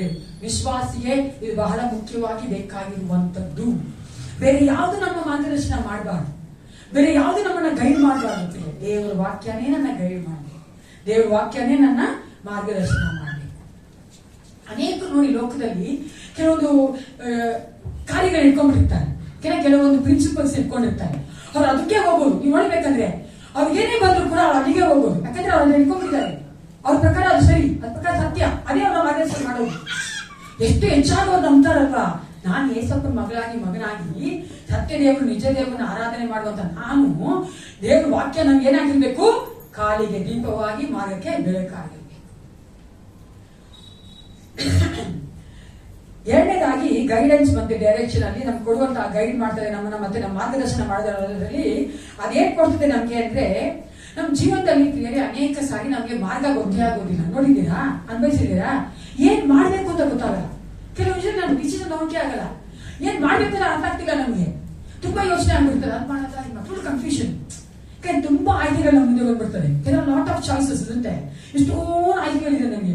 ನಾನು ಆರಿಸ್ಕೊಳ್ಳೋದು, ಇದು ಆರಿಸ್ಕೊಂಡ್ರೆ ಒಳ್ಳೇದಾ, ಅದು ಆರಿಸ್ಕೊಂಡ್ರೆ ಒಳ್ಳೇದಾ, ಹಿಂಗೋದ್ರೆ ಒಳ್ಳೇದಾ, ಹಂಗೋದ್ರೆ ಒಳ್ಳೇದಾ ಅಲ್ವಾ? To navigate our life path, ನಮ್ಮ ಜೀವನದಲ್ಲಿರುವಂತಹ ಆ ಒಂದು ಮಾರ್ಗದಲ್ಲಿ ನಾವು ಯಾವ ಮಾರ್ಗಕ್ಕೆ ಹೋಗ್ಬೇಕು ಅಂದ್ರೆ ನಮ್ಮನ್ನು ನಡೆಸೋದಕ್ಕೆ ಬೇಕಾದಂತ ಆ ಒಂದು ಅಂಡರ್ಸ್ಟ್ಯಾಂಡಿಂಗ್ ಮತ್ತೆ ವಿಸ್ಡಮ್ ಅನ್ನ, ಬೇಕಾದಂತ ವಿವೇಚನೆ ಮತ್ತೆ ಅರ್ಥ ಮಾಡಿಕೊಳ್ಳೋದು ಮತ್ತೆ ಜ್ಞಾನವನ್ನ ಕೊಡುವಂತದ್ದು ಏನಾಗಿದೆ? ದೇವರ ವಾಕ್ಯವಾಗಿದೆ. ಹಲ್ಲೆಲೂಯಾ. ಅದಕ್ಕೋಸ್ಕರವೇ ನಾವೇನ್ ಮಾಡ್ಬೇಕಾಗಿದೆ?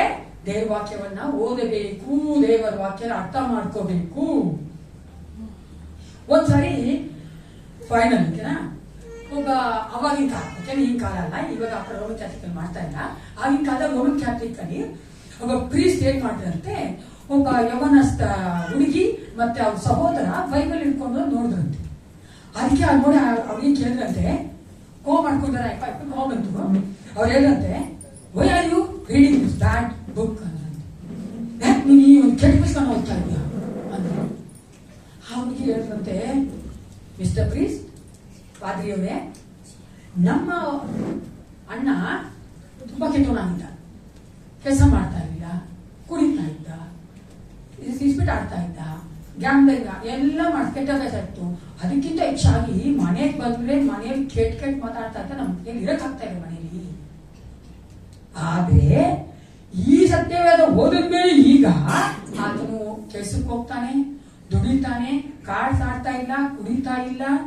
ಅವ್ರ ಬಡವರು, ನಮ್ಮ ಮನೆಗೆ ಆತನೇ ಆದಾಯ ತೆಗೆದುಕೊಂಡು ಬರ್ತಾ ಇದ್ದಾನೆ, ಇವಾಗ ಚೆನ್ನಾಗಿದ್ದಾನೆ.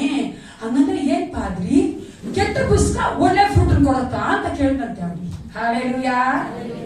ಅವೇನ್ ತೋರಿಸುತ್ತೆ ಪ್ರಿಯರೇ, ನಾನು ಏಸಪ್ಪನ ಪುಸ್ತಕನ, ನಾನು ಏಸಪ್ಪನ ವಾಕ್ಯಗಳನ್ನ ಓದುವುದಾದ್ರೆ ನಮ್ಮ ಒಂದು ಜೀವಿತದಲ್ಲಿ ಟ್ರಾನ್ಸ್ಫಾರ್ಮೇಶನ್ ಬರ್ತಾರೆ. ನಮ್ಮ ಜೀವಿತಕ್ಕೆ ಅದನ್ನು ಮಾರ್ಗದರ್ಶನ ತೋರಿಸ್ತಾನೆ, ಗೈಡ್ ಮಾಡ್ತಾನೆ. ಇಷ್ಟು ದಿನ ನಾನು ಸತ್ಯವೇದನೇ ಓದಿಲ್ಲ, ಏನೋ ಓದ್ಬೇಕಲ್ಲ ಅಂತ ಓದ್ತಾ ಇದ್ದೆ, ಓದಿಲ್ಲ ಅಂದ್ರೆ ನನ್ಗೆ ಕಷ್ಟ ಬರುತ್ತಲ್ಲ ಅಂತ ಓದ್ತಾ ಇದ್ದೆ, ಏನೋ ಟೈಮ್ ಪಾಸ್ ಆಗ್ಲಿ ಬೇಜಾರಾಗ್ಬಿಟ್ಟಿಲ್ಲ ಸತ್ಯವೇದ ಓದ್ತಾ ಇದ್ದೆ ಅಂತ ಅನ್ಕೊಂತ ಇರೋರೆಲ್ಲರೂ ಇವತ್ತಿಂದ ಒಂದು ಶಪಥ ಮಾಡ್ಬೇಕು. ಯಾರು ಟೇಕ್ ಎ ಹೋಗಲ್ಲ, ಒಂದು ಮನ್ಸು ಮಾಡ್ಬೇಕು. ಇನ್ಮೇಲೆ ಏಸಪ್ಪ, ನಾನು ಸತ್ಯವೇದವನ್ನ ಪ್ರೀತಿಯಿಂದ ಸಂತೋಷದಿಂದ ಓದ್ತೇನೆ, ಸತ್ಯವೇದ ಓದಿಲ್ಲ ನಾನು ಮನೆ ಬಿಟ್ಟು ಹೋಗಲ್ಲ ಅನ್ನೋಲ್ಲ. ಹಲ್ಲೆಲೂಯಾ. Thank you. ಅಲ್ವಾ ಪ್ರಿಯರೇ, ದಯವಿಟ್ಟು ನಾನು ಹೇಳ್ತೀನಿ, ನನಗೆ ಹೇಳ್ತೀನಿ ಅಂತಲ್ಲ, ನಾನು ಹೇಳ್ತೀನಿ, ಯಾವಾಗ ಹೇಳ್ತೀನಲ್ಲ ಹಂಗೆ ನೀವು ಸುಮ್ಮನೆ ಇದೇ ಮಾಡಬಾರ್ದು ಅಂತ ಹೇಳಿ ಆರೋಗ್ಯ ಪ್ರೇಜರ ಹೇಳಿದ್ವಿ, ಓಕೆನಾ? ಆದ್ರೆ ನೀವ್ ಹೇಳುವಂಥದ್ದೇ ಗುಬ್ಬ ಅಂತ ದಯವಿಟ್ಟು ನಾನು ಹೇಳ್ತೀನಿ. We are in the end times, we are in the end times, we are in the end times ಅಂತ ಹೇಳ್ತಾ ಇದ್ದೀವಿ ತುಂಬಾ ನಾವು. ನಾವು ಅಂತ್ಯ ಕಾಲ ಬಂದ್ಬಿಟ್ಟಿದೀವಿ, ಏಸಪ್ಪ ಬಂದ್ಬಿಡ್ತಾನೆ, ಏಸಪ್ಪ ಬರ್ತಾನೆ, ನಾನು ಹಂಗೇ ಇರ್ತೀನಿ ಅಂದ್ರೆ ಆಗಲ್ಲ ಸ್ವಾಮಿ. ಅದಕ್ಕೆ ನಾನು ಹೇಳ್ತಾ, ದಯವಿಟ್ಟು ಚೇಂಜ್ ಆಗಬೇಕು. We have to change ourselves. ಸತ್ಯವೇದ ಓದ್ಬೇಕು, ಬೈಬಲ್ ಓದ್ಬೇಕು. ಆವಾಗಲೇ ನಮಗೆ ದೇವ್ರ ಮಾರ್ಗದರ್ಶನ ಕೊಟ್ಟು ನಮ್ಮನ್ನು ಬದಲಾಯಿಸಿ ದೇವ್ರ ಆತನ ಒಂದು ಮಾರ್ಗದಲ್ಲಿ ನಡೆಸ್ತಾನೆ. ಆಗ ನಮ್ಮ ಜೀವಿತ ಇಲ್ಲೂ ಆಶೀರ್ವಾದವಾಗಿರ್ತದೆ, ಎತ್ತರಿತಕ್ಕೂ ಆಶೀರ್ವಾದವಾಗಿರ್ತದೆ. ಮೂರನೇದಾಗಿ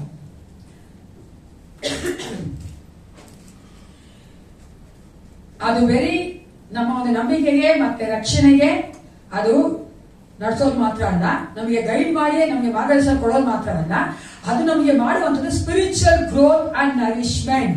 ಆತ್ಮಿಕವಾಗಿ ನಾವು ಬೆಳೆಯೋದಿಕ್ಕೆ ನಮಗೆ ಬೇಕಾದಂತ ಆತ್ಮಿಕ ಆಹಾರವನ್ನ ಕೊಟ್ಟು ನಮ್ಮನ್ನು ಆರೈಕೆ ಮಾಡ್ತಾರೆ. ಹಲ್ಲೆಲೂಯಾ.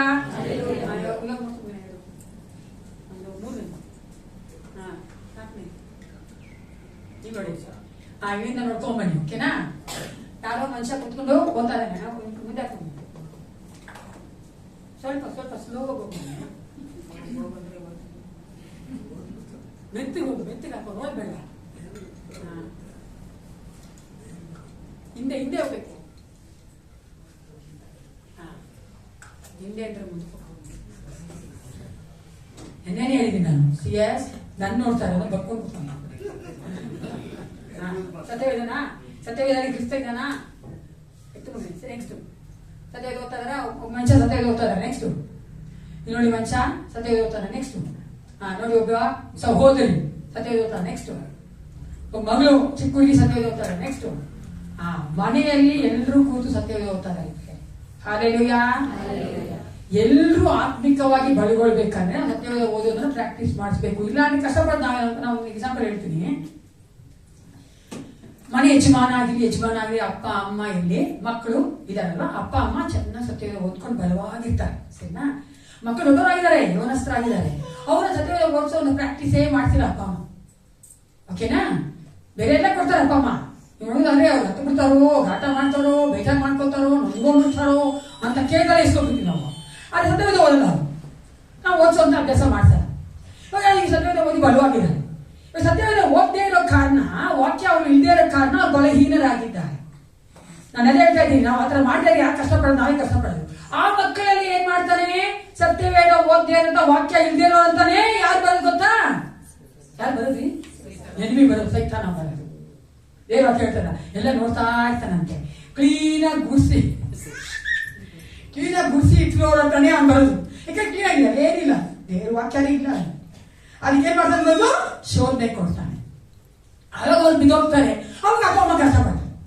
ಅವಾಗ ಅಪ್ಪ ಅಮ್ಮ, ಅಯ್ಯೋ ನನ್ನ ಮಗ ಹಿಂಗ್ ಮಾಡ್ತು, ನನ್ನ ಮಗಳು ಹಿಂಗ್ ಮಾಡ್ತು, ಹಂಗಾಗೋಯ್ತು, ಹಿಂಗ. ಯಾಕೆ ನಾವು ಅವರಲ್ಲಿ ಸತ್ಯವೇದದ ವಾಕ್ಯಗಳನ್ನ ಹಾಕಿಲ್ಲ. ಆ ಸತ್ಯವೇದ ಓದಿಸುವಂತ ಒಂದು ಅಭ್ಯಾಸ ಮಾಡಿಸಿಲ್ಲ. ಅದಕ್ಕೆ ಅದು ಫ್ಯಾಮಿಲಿ ಪ್ರೇಯರ್ ಅಲ್ಲಿ ನಾವು ಸತ್ಯವೇದ ಓದ್ಬೇಕಾದ್ರೆ, ಅಂದ್ರೆ ಕುಟುಂಬ ಪ್ರಾರ್ಥನೆ ಮಾಡ್ಬೇಕಾದ್ರೆ ಸತ್ಯವೇದ ಓದಿಸ್ಬೇಕು ಚಿಕ್ಕ ಮಗುವಿಂದಾನೆ. ನಮ್ಮ ಹೇಳ್ತೀರಲ್ಲ, ಓದಕ್ ಪ್ರಾರಂಭ ಮಾಡ್ತಾರಲ್ಲ ಮಕ್ಕಳು, 5 ವರ್ಷ ಆಗಿರ್ಬೋದು, ಅವಾಗಿಂದಾನೇ ಪ್ರಾರಂಭಿಸ್ಬೇಕು ಅವ್ರಿಗೆ ಓದ್ಸಕ್ಕೆ. ತಪ್ಪಾಗಿ ಓದಿ ಹೇಳ್ಕೊಡಿ. ಹಂಗೆ ಮಾಡ್ತಾ ಮಾಡ್ತಾ ಅವರು ಸತ್ಯವೇದ ಓದಕ್ಕೆ ಪ್ರಾರಂಭಿಸ್ಬಿಡ್ತಾ ಇರ್ತಾರೆ. ಇದು ನಾನು ಯಾವ ಒಂದು ಡಿನಾಮಿನೇಷನ್ ನೋಡಿದ್ದೀನಿ ಗೊತ್ತಾ? CSI churches are very good in this. ನೀವು ನೋಡುವುದಾದ್ರೆ ರೋಮನ್ ಕ್ಯಾಥಲಿಕ್ ತುಂಬಾ ಗುಡ್ಡು. ಆದ್ರೆ ಏನಂದ್ರೆ ಇದೇ ಕೊಡ್ತಾ ಇಲ್ಲ, ಜಪ ಮಾಡಿದ್ರೆ ಊಟ ಕೊಡಲ್ಲ. ಅದು ಬೇಡ. ಸತ್ಯವೇದ ಓದ್ದೇ ಇದ್ರೆ ಊಟ ಕೊಡಲ್ಲ. ನಮ್ಗೆ ಗೊತ್ತಾ, CSI ಇಂದ ಬಂದವ್ರಿಗೆ ಗೊತ್ತಿರುತ್ತೆ. ತುಂಬಾ ಕಟ್ಟಿಟ್ಟಾಗ ಅವರ ಮಕ್ಕಳ ಸತ್ಯವೇದ ಓದಿಸೋದು, ಬೈಬಲ್ ಮೂಲಕ ಅವರು ಮಾಡ್ಬೇಕು ಕಾರ್ಯಗಳನ್ನ, ಬೈಬಲ್ ಓದ್ಬೇಕು ಅನ್ನೋದು ಹೇಳೋದು ನಾವು ಮಾಡ್ಬೇಕು. ನಮ್ಮ ಮಕ್ಕಳ ಪರವಾಗಿಲ್ಲ, ಇವಾಗಲೂ ಕೂಡ ನಿಮ್ ಮಕ್ಕಳು ದೊಡ್ಡವರಾಗಿದ್ದಾರೆ, ಓದ್ತಾ ಇಲ್ಲ ಅಂದ್ರೆ ಕೂತಿ ಓದಿಸಿ. ನಮಗೆ ಅವನ ತಾಳ್ಮೆ ಇರ್ಬೇಕು, ನಮಗೆ ಅವನ ಇಂಟ್ರೆಸ್ಟ್ ಇರ್ಬೇಕು, ನಾವು ಸಮಯ ಕೊಡ್ಬೇಕು. ಅಲೋ ಬಾರೋ ಅಶೋಕ, ಇಲ್ಲಿ ಬೈಬಲ್ ಓದೋ ಅಂದ್ಬಿಟ್ಟು ನಾವು ಟಿವಿ ನೋಡ್ತೀವಿ. ಅವ್ನು ಓದ್ಬೇಕಾ? ಯವನಸ್ಥ ಮಗ ಹೋಗ್ತಾನ? ಓದಿಸ್ಬೇಕು. ಕುಟುಂಬವಾಗಿ ಅಲ್ಲ ನೋಡ್ತೀವಲ್ಲ, ಓದಿಸುವುದಾದ್ರೆ ಆತರ ನಾವು ದೇವರ ವಾಕ್ಯ ಇರುವುದಾದ್ರೆ ನಮ್ಮಲ್ಲಿ ಆ ಒಂದು ಸ್ಪಿರಿಚುವಲ್ ಗ್ರೋತ್, ಆ ಒಂದು ಆತ್ಮಿಕವಾಗಿ ನಾವು ಬೆಳವಣಿಗೆ ಆಗುವಂತದ್ದು, ಆತ್ಮಿಕವಾಗಿ ಆರೈಕೆ ಸಿಗುವಂತದ್ದು ದೇವರ ವಾಕ್ಯದಲ್ಲಿಯೇ. ಯಾಕಂದ್ರೆ ಇಬ್ರಿಯ 4:12 ಹೇಳ್ತಾರೆ. ಓದಿ ಯೋಚನ, ಇಬ್ರಿಯ 4:12, Hebrews chapter 4 verse 12. ಯಾಕೆಂದರೆ ದೇವರ ವಾಕ್ಯವು ಸಜೀವವಾದದ್ದು, ಕಾರ್ಯಸಾಧಕವಾದದ್ದು, ಯಾವ ಇಬ್ಬರಿಗಿಂತಲೂ ಹದವಾದದ್ದು, ಪ್ರಾಣ ಆತ್ಮವನ್ನು ಕೀಲು ಮಚ್ಚೆಗಳನ್ನು ವಿಭಾಗಿಸುವಷ್ಟು ಮಟ್ಟಿಗೂ ತುಳಿಯುವಂತದ್ದು, ಹೃದಯದ ಆಲೋಚನೆಗಳನ್ನು ಉದ್ದೇಶಗಳನ್ನು ವಿವೇಚಿಸುವಂತದ್ದು ಆಗಿದೆ. The word of God is spiritual food that nourishes and sustains the believers. ದೇವರ ಒಂದು ವಾಕ್ಯ ನಮಗೆ ನಮ್ಮ ಆತ್ಮಕ್ಕೆ ಆಹಾರ ಬೇಕಾಗುವಂತದ್ದು. ಇವಾಗ ಕೊನೆಯಲ್ಲಿ ಆಗ್ತದಲ್ಲ, ಲಾಸ್ಟ್ ಆಗ್ತದೆ. ಇಲ್ಲಿ ನಾವು ನೋಡ್ತೇವೆ, ಹೆಲ್ತಿ ಫುಡ್ ಚೆನ್ನಾಗಿ ತಿಂತೀವಿ ನಾವಲ್ವಾ, ಚೆನ್ನಾಗಿ ತಿಂತೀವಿ, ಊಟ ಮಾಡ್ತೀವಿ ನಮ್ಮ ಶರೀರದ ಬಲಕ್ಕಾಗಿ. ನಾವು ಆತ್ಮ ನಾವು ಬಲ ಪಡ್ಬೇಕಂದ್ರೆ ನಾವೇನ್ ತಿನ್ಬೇಕು? ದೇವ್ರ ವಾಕ್ಯ ತಿನ್ನೋದಂದ್ರೆ ಅರ್ಥ ಏನು? ಓದ್ಬೇಕು, ಧ್ಯಾನ ಮಾಡ್ಬೇಕು, ಅದರಂತೆ ನಾವು ಒಪ್ಪಿಸ್ಕೊಳ್ಬೇಕು. ಆವಾಗ ನಮ್ಮ ಆತ್ಮಗಳು ಬಲಗೊಳ್ಳೋದು. ನಮ್ಮ ಆತ್ಮ ಬಲಗೊಂಡ್ರೆ, ಚೆನ್ನಾಗಿ ಕೇಳಿಸ್ಕೊಳ್ಳಿ, ನಮ್ಮ ಆತ್ಮ ಬಲಗೊಂಡ್ರೆ ಹೊರಗಡೆ ಏನೇ ಸಮಸ್ಯೆಗಳು ಬಂದ್ರು ನಾವು ಧೈರ್ಯವಾಗಿ ಎದುರಿಸ್ತೀವಿ. ಹಲ್ಲೆಲೂಯಾ. ಯಾಕೆ? our spirit is strengthened in the word of God. ಆತ್ಮ ದೇವರ ವಾಕ್ಯದಲ್ಲಿ ಬಲಗೊಂಡ್ಬಿಟ್ಟಿದೆ. ಹೊರಗಡೆ ಏನಾದ್ರೂ ನಾವು ಭಯಪಡಲ್ಲ. ದೇವರ ವಾಕ್ಯ ನಮ್ಮಲ್ಲಿ ಇಲ್ಲ ಅಂದ್ರೆ ನಾವೆಲ್ಲದಕ್ಕೂ ಭಯಪಡ್ತೇವೆ. ಒಂದ್ಸಾರಿ ಮರ್ಸಿ ಅನ್ನೋ ಹುಡುಗಿ, ಸಂಡೇ ಸ್ಕೂಲ್ ಹುಡುಗಿ, ಅದೇ ನಾವು ಮಾಡ್ತೀವಿ ನಮ್ಮ ಸಚರ್ ಅಲ್ವಾ, ಸಂಡೇಸ್ ಬಂದ್ ಮಕ್ಕಳನ್ನ ವಾಕ್ಯ ಹೇಳಿ ಅಂತೀವಲ್ಲ, ಮೆಮೊರಿ ವರ್ಸ್ ಹೇಳ್ತೀವಲ್ಲ, ಮೆಮೊರಿ ವರ್ಸ್. ಹಂಗೆ ಅವ್ನಿಗೆ ಹೇಳಿದ್ರು ಮೆಮೊರಿ ವರ್ಸ್ ಹೇಳಕ್ಕೆ. ಅಲ್ಲಿ ಒಬ್ಬ ಓದ್ಕೊಂಬಂದವಳೆ, ಅವ್ನಿಗೆ ಆ ಬುಕ್ ಯಾವ್ದು ಬರೋದಂತ ಮರ್ತೋಯ್ತು. ಆ ಬುಕ್ ಮಾಡ್ತೈತೆ, ಮೆಮೊರಿ ವರ್ಸೇ ಬರ್ತಾ ಇಲ್ಲ. ಯೋಚನೆ ಮಾಡಿ ಹೇಳ್ಬಿಟ್ಲು, ನಾ ಅನ್ಕೋತೀನಿ ಇದು ಬುಕ್ ಆಫ್ ರಿಯಲ್ ರಿವಲ್ಯೂಷನ್ ಅಂತ, ರೆವಲ್ಯೂಷನ್ ಸರಿ, ರೆವಲ್ಯೂಷನ್ ಇದೆಯಲ್ಲ, ಪ್ರಕಟಣೆಗಳ ಪುಸ್ತಕಕ್ಕೆ ರಿವ್ಯಾಲ್ಯೂಯೇಷನ್ ಅಂದ್ಬಿಟ್ಟು ನಾವು ಅದೇ ಕರೆಕ್ಟೇ ಪ್ರಿಯರೇ. ದೇವರ ವಾಕ್ಯ ನಮ್ಮನ್ನ ಏನ್ ಮಾಡುತ್ತೆ, ರಿವ್ಯಾಲ್ಯೂಯೇಟ್ ಮಾಡುತ್ತೆ. ನಮ್ಮನ್ನ ನಾವು ಬದಲಾವಣೆ ಮಾಡುವ ಹಾಗೆ, ನಮ್ಮನ್ನ ನಾವು ಸರಿ ಮಾಡಿಕೊಳ್ಳುವ ಹಾಗೆ, ನಮ್ಮನ್ನ ನಾವು ಪರೀಕ್ಷೆ ಮಾಡಿಕೊಳ್ಳುವಂತೆ ಮಾಡುವಂತ ಸತ್ಯ ವೇದ. ಹಾಲೆಲೂಯಾ.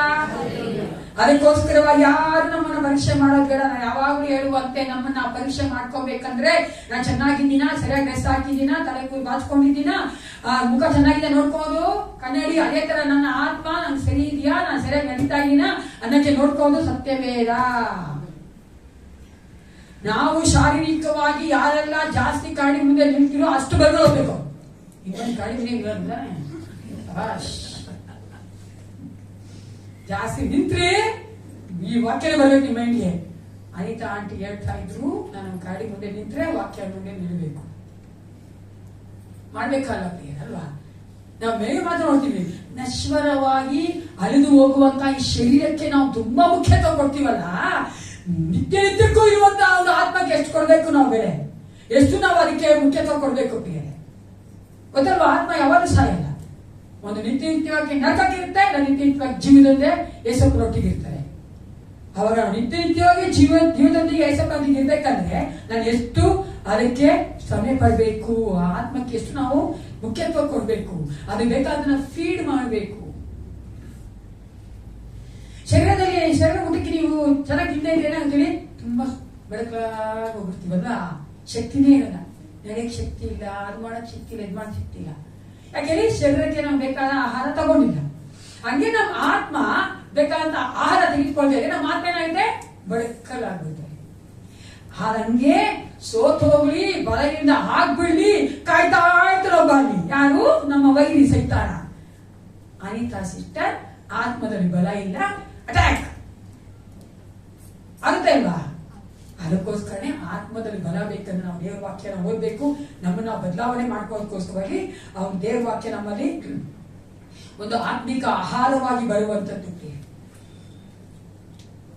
ಮತ್ತೊಂದು ಇನ್ಸ್ಪಿರೇಷನ್ ಹೇಳ್ತೀನಿ. ಐ ಲೈಕ್ ದಿಸ್ ಇನ್ಸ್ಪಿರೇಷನ್ ತುಂಬಾ ಚೆನ್ನಾಗಿದೆ.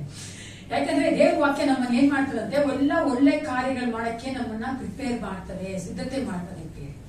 ನಾವೆಲ್ಲ ಒಳ್ಳೆ ಕಾರ್ಯಗಳನ್ನ ಯೇಸು ಕ್ರಿಸ್ತನ ಮೆಚ್ಚುಗೆ ಆಗಿ ಜೀವಿಸ್ಬೇಕಂದ್ರೆ ನಮಗೆ ದೇವ್ರ ವಾಕ್ಯ ಬೇಕು. ಅದಕ್ಕೊಂದು ಇನ್ಸ್ಪಿರೇಷನ್ ಹೇಳ್ತೀನಿ. ನನಗೊಬ್ಬ ಬ್ರದರ್ ಬಂದಿದ್ರು, ಆ ಬ್ರದರ್ ಒಂದ್ಸರಿ ಡಾಕ್ಟರ್ ಮೀಟ್ ಮಾಡಿದ್ರು. ಆ ಡಾಕ್ಟರ್ ಮೀಟ್ ಮಾಡಿದ್ರೆ ಆ ಡಾಕ್ಟರ್ ಹೇಳಿ, ನೀನೋ ಪ್ರಾಬ್ಲಮ್ ಇದೆ ಏನಪ್ಪ, ನಿನ್ಗೆ ಆಪರೇಷನ್ ಆಗ್ಬೇಕು, ಸರ್ಜನ್ ಹೋಗಿ ನೋಡು, ಸ್ಪೆಷಲಿಸ್ಟ್ ನೋಡು ಅಂತಂದ್ರ, ಒಂದು ಸ್ಪೆಷಲಿಸ್ಟ್ ಹೋಗಿ ನೋಡು. ಸರಿ, ಬ್ರದರ್ ಏನ್ ಮಾಡುತ್ತೆ, ಸ್ಪೆಷಲಿಸ್ಟ್ ಹತ್ರ ಅಪಾಯಿಂಟ್ಮೆಂಟ್ ತಗೊಂಡು ಹೋಗಿದ್ದಾನೆ. ಹೋದಾಗ ಅವ್ನು ಯವನಸ್ಥ ಹುಡುಗ, ಸ್ವಲ್ಪ ಭಯ ಆಯ್ತು ಎಪ್ಪಿಗೆ, ಇದೇನೇ ಸರ್ಜನ್ ಅಂತ ನನ್ನಪ್ಪ, ಇವನು ಯವನಾಗಿದ್ದಾನಲ್ಲ, ಹೆಂಗಾಗಿದ್ದಾರಲ್ಲ ಅಂತ. ಸರಿ ಹೋದ್ರೆ ಅವ್ನು ಚೇರ್ ಮೇಲೆ ಕೂತ್ಕೊಂಡು ಆ ರೂಮಲ್ಲಿ ಬಾಗಿಲು ತೆಗೆದ ಒಂದು ಬುಕ್ ಓದ್ತಾ ಕೂತಾನೆ ಹುಡುಗ, ಅದ ಯವನಸ್ಥ ಹುಡುಗ. ಬುಕ್ ಓದ್ತಾ ನೋಡಿ ಕಮ್ಮೀನ್ ಅಂತಾರಲ್ಲ, ಬರಲ್ಲ ಅಂತೆಲ್ಲ ಅವ್ನು ಕೆಲಸ ಇಲ್ಲ ಆ ಸರ್ಜನ್ಗೆ, ಓದ್ತಾನೆ ಇದ್ದಾನೆ.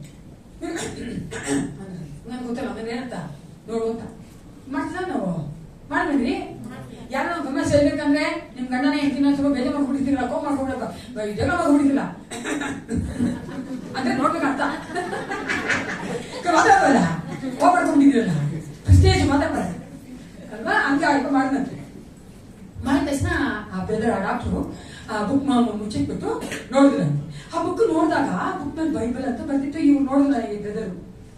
ನೋಡಿದ ತಕ್ಷಣ ಆ ಬ್ರದರ್ ಕೇಳಿದಂತೆ, ಇಂಗ್ಲಿಷ್ ಹೇಳ್ತೀನಿ, does reading the Bible help you before or after an operation ಅಂತ. ಈ ಬೈಬಲ್ ನಿಮಗೆ ಬಿಫೋರ್ ಹೆಲ್ಪ್ ಮಾಡುತ್ತಾ ಆಮೇಲೆ ಹೆಲ್ಪ್ ಮಾಡುತ್ತಾ ಅಂತ ಹೇಳಿ. ಅದಕ್ಕೆ ಆ ಡಾಕ್ಟರ್ ಎಷ್ಟು ಸುಂದರವಾಗಿ ಹೇಳಿದ್ದಾರೆ. ಅವಾಗ ಬ್ರದರ್ ಹೇಳಿದ್ರು ನನಗೆ, ಸಿಸ್ಟರ್ ನಂಗೆ ಭಯ ಹೊಟ್ಟೋಗ್ಬಿಡ್ತು ಸಿಸ್ಟರ್, ಯಾಕಂದ್ರೆ ಅವ್ರು ಹೇಳಿದಂತ ಆನ್ಸರ್ ಹೆಂಗಿತ್ತಂದ್ರೆ ಡ್ಯೂರಿಂಗ್ ದ ಆಪರೇಷನ್ ಅಂತ. ಹಾಲೆಲೂಯಾ. ಆಪರೇಷನ್ ಮಾಡ್ಬೇಕಾದ್ರೆ ನಂಗೆ ಸಹಾಯ ಮಾಡುವಂಥದ್ದು ಬೈಬಲ್ ಅಂದ್ರೆ. ನಾನು ಹೇಳ್ತೀನಿ, ನಾವು ಸತ್ಯವೇದ ಓದ್ಕೊಂಡು ಬೇರೆ ಏನೇ ಕೆಲಸ ಮಾಡಕ್ ಹೋದ್ರು ದೇವರ ಆತ್ಮ ನಮ್ಮ ಒಟ್ಟಿಗೆ ಕ್ರಿಯೆ ಮಾಡ್ತಾನೆ, ನಮ್ಗೆ ಜಯ ಕೊಡ್ತಾನೆ. ಪ್ರಿಯರೇ, ಲಿಸನ್ ಟು ಮಿ ಕೇರ್ಫುಲಿ. ಅದಕ್ಕೆ ನಾನು ಹೇಳುದು, ವಚನ ಓದಿ ನೀ ಕಾರ್ಯಗಳನ್ನ ಮಾಡಿ ಜಯ ನಮ್ದೇ. ಪ್ರಿಯ ದೇವರು ಪ್ರೀತಿಯಿಂದ ಬರಂತ ಒಂದು ಲವ್ ಲೆಟರ್ ನ ಬಿಸಾಕ್ಬಿಟ್ಟು ಏಸಪ್ಪನ ಪ್ರೀತಿ ಮಾಡ್ತೀವಿ, ಏಸಪ್ಪನ ಪ್ಲೀಸ್ ಮಾಡ್ತೀವಿ ಅಂದ್ರೆ ನೆವರ್ ಹ್ಯಾಪನ್ಸ್. It's deception. ಅದು ತಪ್ಪು, ಅದು ಸುಳ್ಳು ಪ್ರಿಯರೇ. ಅಲ್ವಾ? ಏಸಪ್ಪ ನನಗೋಸ್ಕರ ನಿನಗೋಸ್ಕರ ಬರೆದಿರುವಂತ ಒಂದು ಪ್ರೀತಿಯ ಕಾಗದ ಇದು, ಪ್ರೀತಿಯ ಒಂದು ಲೆಟರ್ ಇದು. ಅದಕ್ಕೆ ಹೇಳ್ತೀನಲ್ಲ, ನಾವು ಬೇಕಾದ್ರೆ ನೋಡಿ ಎಷ್ಟೇ ಬಿಸಿ ಆಗಿರ್ಲಿ, ನಾನು ಹೇಳಿ ಎಲ್ಲರೂ ಸತ್ಯವಾಗಿ ಒಪ್ಕೋಬೇಕಾದ್ರೆ, ಓಕೆನಾ? ಎಷ್ಟೇ ಬಿಸಿ ಆಗಿರ್ಲಿ ನಾವು ತಿನ್ನೋದು ಬಿಡೋದಿಲ್ಲ, ಎಷ್ಟೇ ಬಿಸಿ ಆಗಿರ್ಲಿ ಫೋನ್ ನೋಡೋದು ಬಿಡೋದಿಲ್ಲ, ಎಷ್ಟೇ ಬಿಸಿ ಆಗಿರ್ಲಿ ಒಂದು ಚಾಟ್ ಮಾಡ್ಬಿಡ್ತೀವಿ ಅಲ್ಲ, ಒಂದು ರೀಲ್ಸ್ 5 ನಿಮಿಷ ನೋಡ್ಬಿಟ್ಟು ಮಾಡ್ತೀವ ಇಲ್ವಾ? ನಾನು ಯಾವಾಗ ನನ್ನ ಕನ್ವಿಕ್ಷನ್ ಅದೇ, 5 ನಿಮಿಷ ಕೂತ್ ಬೈಬಲ್ ಓದು ಫುಲ್ ಹಾರ್ಟೆಡ್ ಆಗಿ, ಏಸಪ್ಪ ನನ್ನೊಂದಿಗೆ ಮಾತಾಡು ತಂದೆ ಅಂತ ಹೃದಯಪೂರ್ವಕ ಹೇಳಿ ಬೈಬಲ್ ಓದಿಸ್ತಿದೆ. ದೇವ್ರ ಎಷ್ಟು ಸೂಪರ್ ಮಾತಾಡೋದ, ಆ ವಾಕ್ಯಗಳೇ ಸಾಕು ನಿಮ್ಮನ್ನ ಆ ದಿನ ಎಲ್ಲ ನಡ್ಸಕ್ಕೆ. ಆ ವಾಕ್ಯಗಳೇ ಸಾಕು ಆ ದಿನವೆಲ್ಲ ದೇವರು ನಿಮ್ಮ ಆತನ ಮಹಿಮೆಯಿಂದ ತುಂಬಿಸಿ ನಡ್ಸೋದಕ್ಕೆ, ಆತನೇನ್ ಅನ್ಕೊಂಡಿದಾನ ಆತರ ಮಾಡೋದಕ್ಕೆ, ನೀವೇನ್ ಇಷ್ಟಪಡ್ತೀರೋ ಅದು ಕೊಡೋದಕ್ಕೆ. It's A spiritual food for A believer. ಆತ್ಮಿಕ ಒಂದು ಆಹಾರವಾಗಿದೆ ಪ್ರಿಯರೇ. ಮೊದಲಾಗಿ ಏನ್ ನೋಡ್ವಿ, ಯಾಕೆ ಅದು ದೇವ್ರ ವಾಕ್ಯ ಮುಖ್ಯವಾಗಿದೆ ಅಂದ್ರೆ ಅದು ನಮ್ಮ ಒಂದು ನಂಬಿಕೆ ಮತ್ತೆ ರಕ್ಷಣೆಗೆ ಅದು ಬುನಾದಿ ಆಗಿದೆ ಮತ್ತೆ ಅಸ್ತಿವಾರವಾಗಿದೆ. ಎರಡನೇದಾಗಿ ಅದು ನಮ್ಗೆ ಗೈಡ್ ಮಾಡಿ ಅದು ನಮ್ಮ ಮಾರ್ಗದರ್ಶನ ಮಾಡ್ತಾರೆ. ಮೂರನೇದಾಗಿ ಅದು ನಮ್ಮ ಆತ್ಮಕ್ಕೆ ಆಹಾರವಾಗಿದೆ. ನಾಲ್ಕನೇದಾಗಿ ಕೀರ್ತನೆಗೆ 119:11 ಓದೋಣ. Psalms 119 verse 11. ನಿನಗೆ ವಿರುದ್ಧವಾಗಿ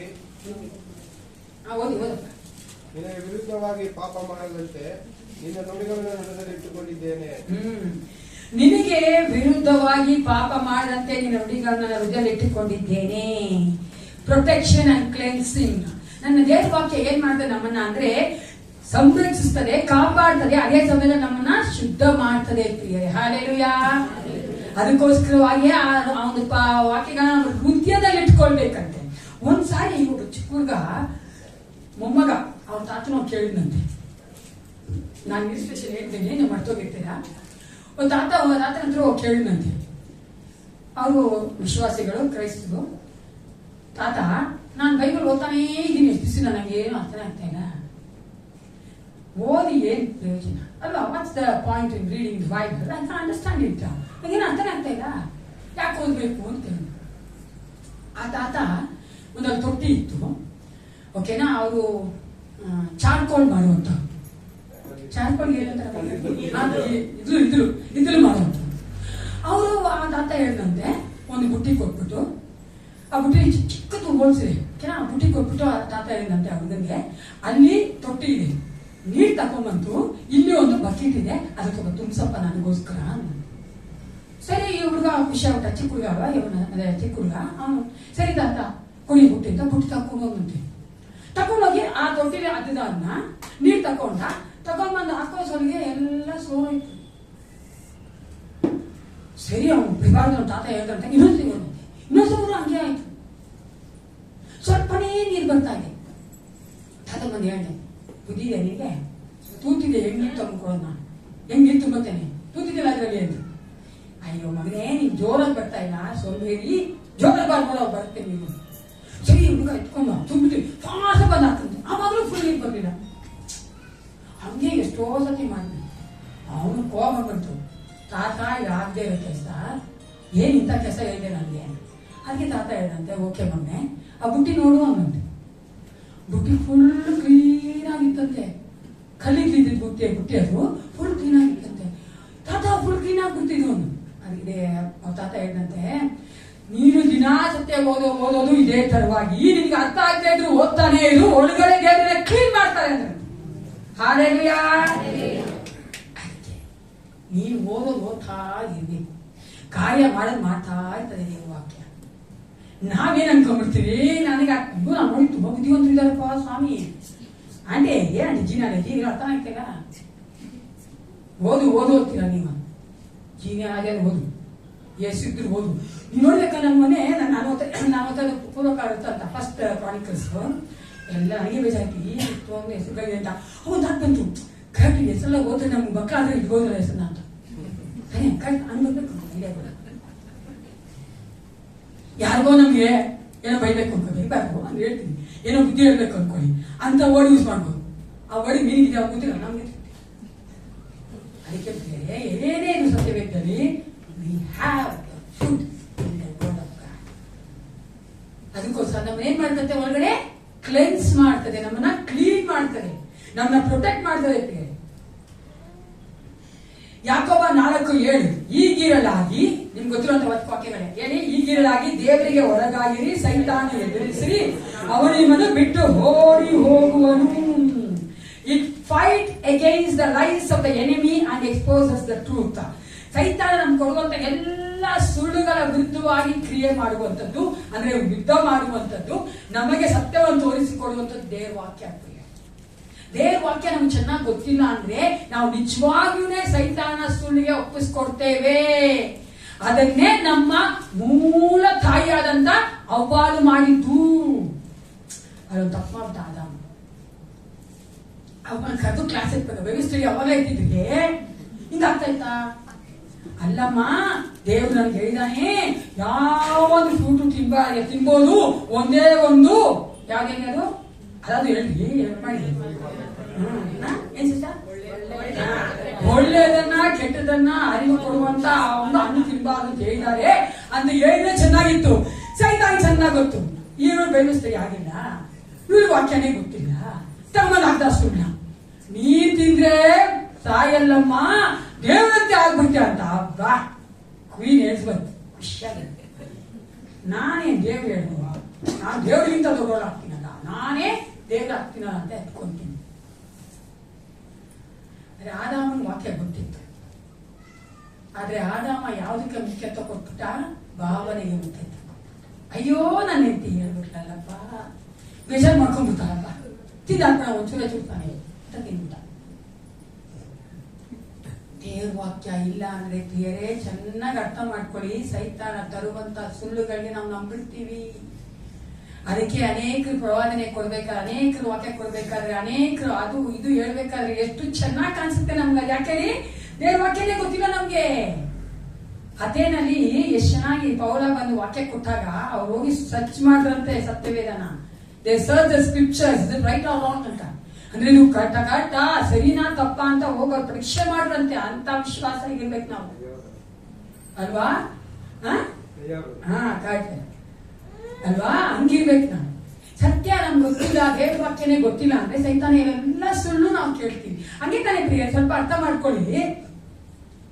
ತಾಯಿ ಆಗಿರ್ಬೋದು, ಗಂಡ ಹೆಂಡತಿ ಆಗಿರ್ಬೋದು, ಅಪ್ಪ ಅಮ್ಮ ತಾಯಿ ಮಕ್ಕಳಾಗಿರ್ಬೋದು, ಎಲ್ಲಿ ಯಾರಾಗಿದ್ರು ಅವ್ರು ಹೇಳಿದಂತ ವಾಕ್ಯವನ್ನ ನಾವು ಸರಿಯಾಗಿ ಕೇಳಿಸಿಲ್ಲ ಅಂದ್ರೆ ಬೇರೆಯವ್ರು ಬಂದು ಇನ್ನೊಂದು ಹೇಳಿ ನಾವು ಕೇಳ್ತೀವ ಇಲ್ವಾ? ಕೇಳ್ತಿದ್ದಾನೆ. ಯಾಕೆ ನಮ್ಗೆ ಗೊತ್ತಿಲ್ಲ, ನಮ್ಮ ಅಪ್ಪ ಅಮ್ಮ ಹೇಳಿದ್ರು ನಮ್ಗೆ ಗೊತ್ತಿಲ್ಲ, ಬೇರೆಯವ್ರು ನಮ್ಗೆ ಚೆನ್ನಾಗಿ ಕಾಣಿಸುತ್ತೆ. ಅದಕ್ಕೆ ನಾನು ಯಾವಾಗಲೂ ಹೇಳೋದು, ಸತ್ಯವೇದ ದೇವ್ರು ಹೇಳುವಂತ, ನನ್ನ ತಂದೆ ಅಂತ ಏಸಪ್ಪ ಹೇಳುವಂತ ವಾಕ್ಯಗಳನ್ನ ನಾವು ಅರ್ಥ ಮಾಡ್ಕೊಂಡಿದ್ರೆ, ನಾವು ನಮ್ಮ ಹೃದಯ ಇಟ್ಕೊಂಡಿದ್ರೆ, ಏನೇ ಬಂದು ಸೈತಾನ ಹೇಳಿದ್ರು ಅಪ್ಪಲಪ್ಪ ಸಾತಾನೆ.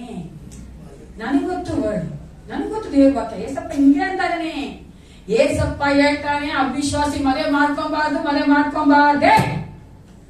ನೀನ್ ಯಾವ ಬಗ್ಗೆ ಹೇಳಕ್ಕೆ? ದೇವ್ರ ವಾಕ್ಯ ಹೇಳ್ತಾರೆ ನೀನು ಸಿಗರೇಟ್ ಕುಡಿಬಾರ್ದೆ.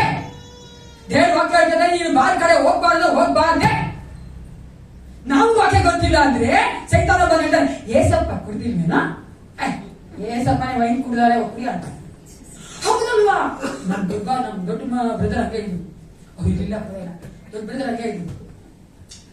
ನಮ್ಗೊಂದು ಕ್ಯಾಟ್ರಿಗೆ ನಾವು ದೇವರ ಬಂದ ಭಾವ ಹೋದ್ಮೇಲೆ ನಾವೆಲ್ಲ ಕುಟುಂಬವಾಗಿ ಬಂದಿದ್ದೀವಿ, ಇದೇ ಸಭೆಯಲ್ಲಿದ್ದೀವಿ. ಆದ್ರೆ ಅವ್ರು ಏನಂದ್ರು ಗೊತ್ತಾ, ಜೀಸಸ್ಸೇ ವೈನ್ ಕುಡಿತಾ ಇದ್ರು, ನಾವೆಲ್ಲ ರೋಮನ್ ಕ್ಯಾಥಲಿಕ್ ಬಂದವರಲ್ಲ, ಹಂಗೆ ಅಲ್ವ ಅಂತ. ಯಾಕೆ ಹೇಳಿ? ದೇವ್ರ ವಾಕ್ಯನೇ ಹೇಳಿಲ್ಲ. ರೋಮನ್ ಕ್ಯಾಥಲಿಕರು ತುಂಬಾ ಚೆನ್ನಾಗಿ ಬೆಳೆಸಿದ್ರು, ನಮ್ಮನ್ನ ಪ್ರಯಾಸ ಬೆಳೆಸಿದ್ರು. ಬೇರಿನ ಪೂಜೆ ಮಾಡು, ಅಂತವನ್ನ ಪೂಜೆ ಮಾಡು, ಆ ಇದನ್ನ ಜಪ್ಸಲ ಹೇಳು, ಆ ಜಪಗಳನ್ನ ಮಾಡು. ಅದು ಇಲ್ಲ ಗೊತ್ತಾ, ವರ್ಷಕ್ಕೆ 2 ಸಾರಿ ಹೋಗು ವ್ಯಾಲಂಗನಿಗೆ, ವೆರಿ ಗುಡ್ ಅಂತ. ಏನ್ ಪ್ರಯೋಜನ? ವಾಕ್ಯನೇ ಗೊತ್ತಿಲ್ಲ ನಾವು ಅನ್ನಂಗಲ್ಲ ನೋಡಿ. ಯಾಕೆ ಹೇಳಿ? ವಾಕ್ಯ. If you doesn't know the God's word, you will believe the lies of the enemy. ಸೈತಾನ ಹೇಳೋದೆಲ್ಲ ನಮ್ಗೆ ಒಳ್ಳೇದಾಗಿ ಕಾಣಿಸ್ತದೆ. ಅದಕ್ಕೋಸ್ಕರ ನಾನು ಹೇಳೋದು, ದೇವರಿಗೆ ಒಳಗಾಗಿ, ದೇವ್ರ ವಾಕ್ಯಕ್ಕೆ ಒಳಗಾಗಿ ಸೈತಾನ ಎದುರಿಸಿದಾಗ ಆತ ನಿಮ್ಮ ಬಿಟ್ಟು ಹೋಗುವನು. 5ನೇದಾಗಿ ಸ್ಪಿರಿಚುವಲ್ ವಾರ್ಫೇರ್. ನಮ್ಮೆಲ್ಲಾ ವಿಶ್ವಾಸಿಗಳಿಗೆ ಆತ್ಮಿಕ ಯುದ್ಧ ಇದೆ. ನೀವು ಬೇಕಂದ್ರೂ ಸರಿ ಬೇಡ ಅಂದ್ರೂ ಸರಿ, ನೀವಿರೋದೇ ಯುದ್ಧ ರಂಗದಲ್ಲಿ, ಯುದ್ಧ ಭೂಮಿಯಲ್ಲಿ. ಗೊತ್ತಾ, ಭಯಪಡಬೇಡಿ. ಓಕೆನಾ? If you believe or not, if you want or don't want, you are in the warfare. ಯುದ್ಧ ಭೂಮಿಯಲ್ಲೇ ನಾವಿರೋದು. ಆ ಯುದ್ಧ ಭೂಮಿಯಲ್ಲಿ ಇರ್ಬೇಕಂದ್ರೆ ನಮಗೆ ಕೆಲವೊಂದು ಆರ್ಮರ್ ಬೇಕು, ಕೆಲವೊಂದು ಯುದ್ಧ ಆಯುಧಗಳು ಬೇಕು ಅಲ್ವಾ? ಅದನ್ನ ನೋಡ್ತೇವೆ. ದೇವರ ವಾಕ್ಯವು ಸಹ ಒಂದು ಆಯುಧವಾಗಿದೆ. 2 ಕೊರಿಂಥ 10:4 ಓದಿ ಯಾರಾದ್ರು. 2 Corinthians 10:4.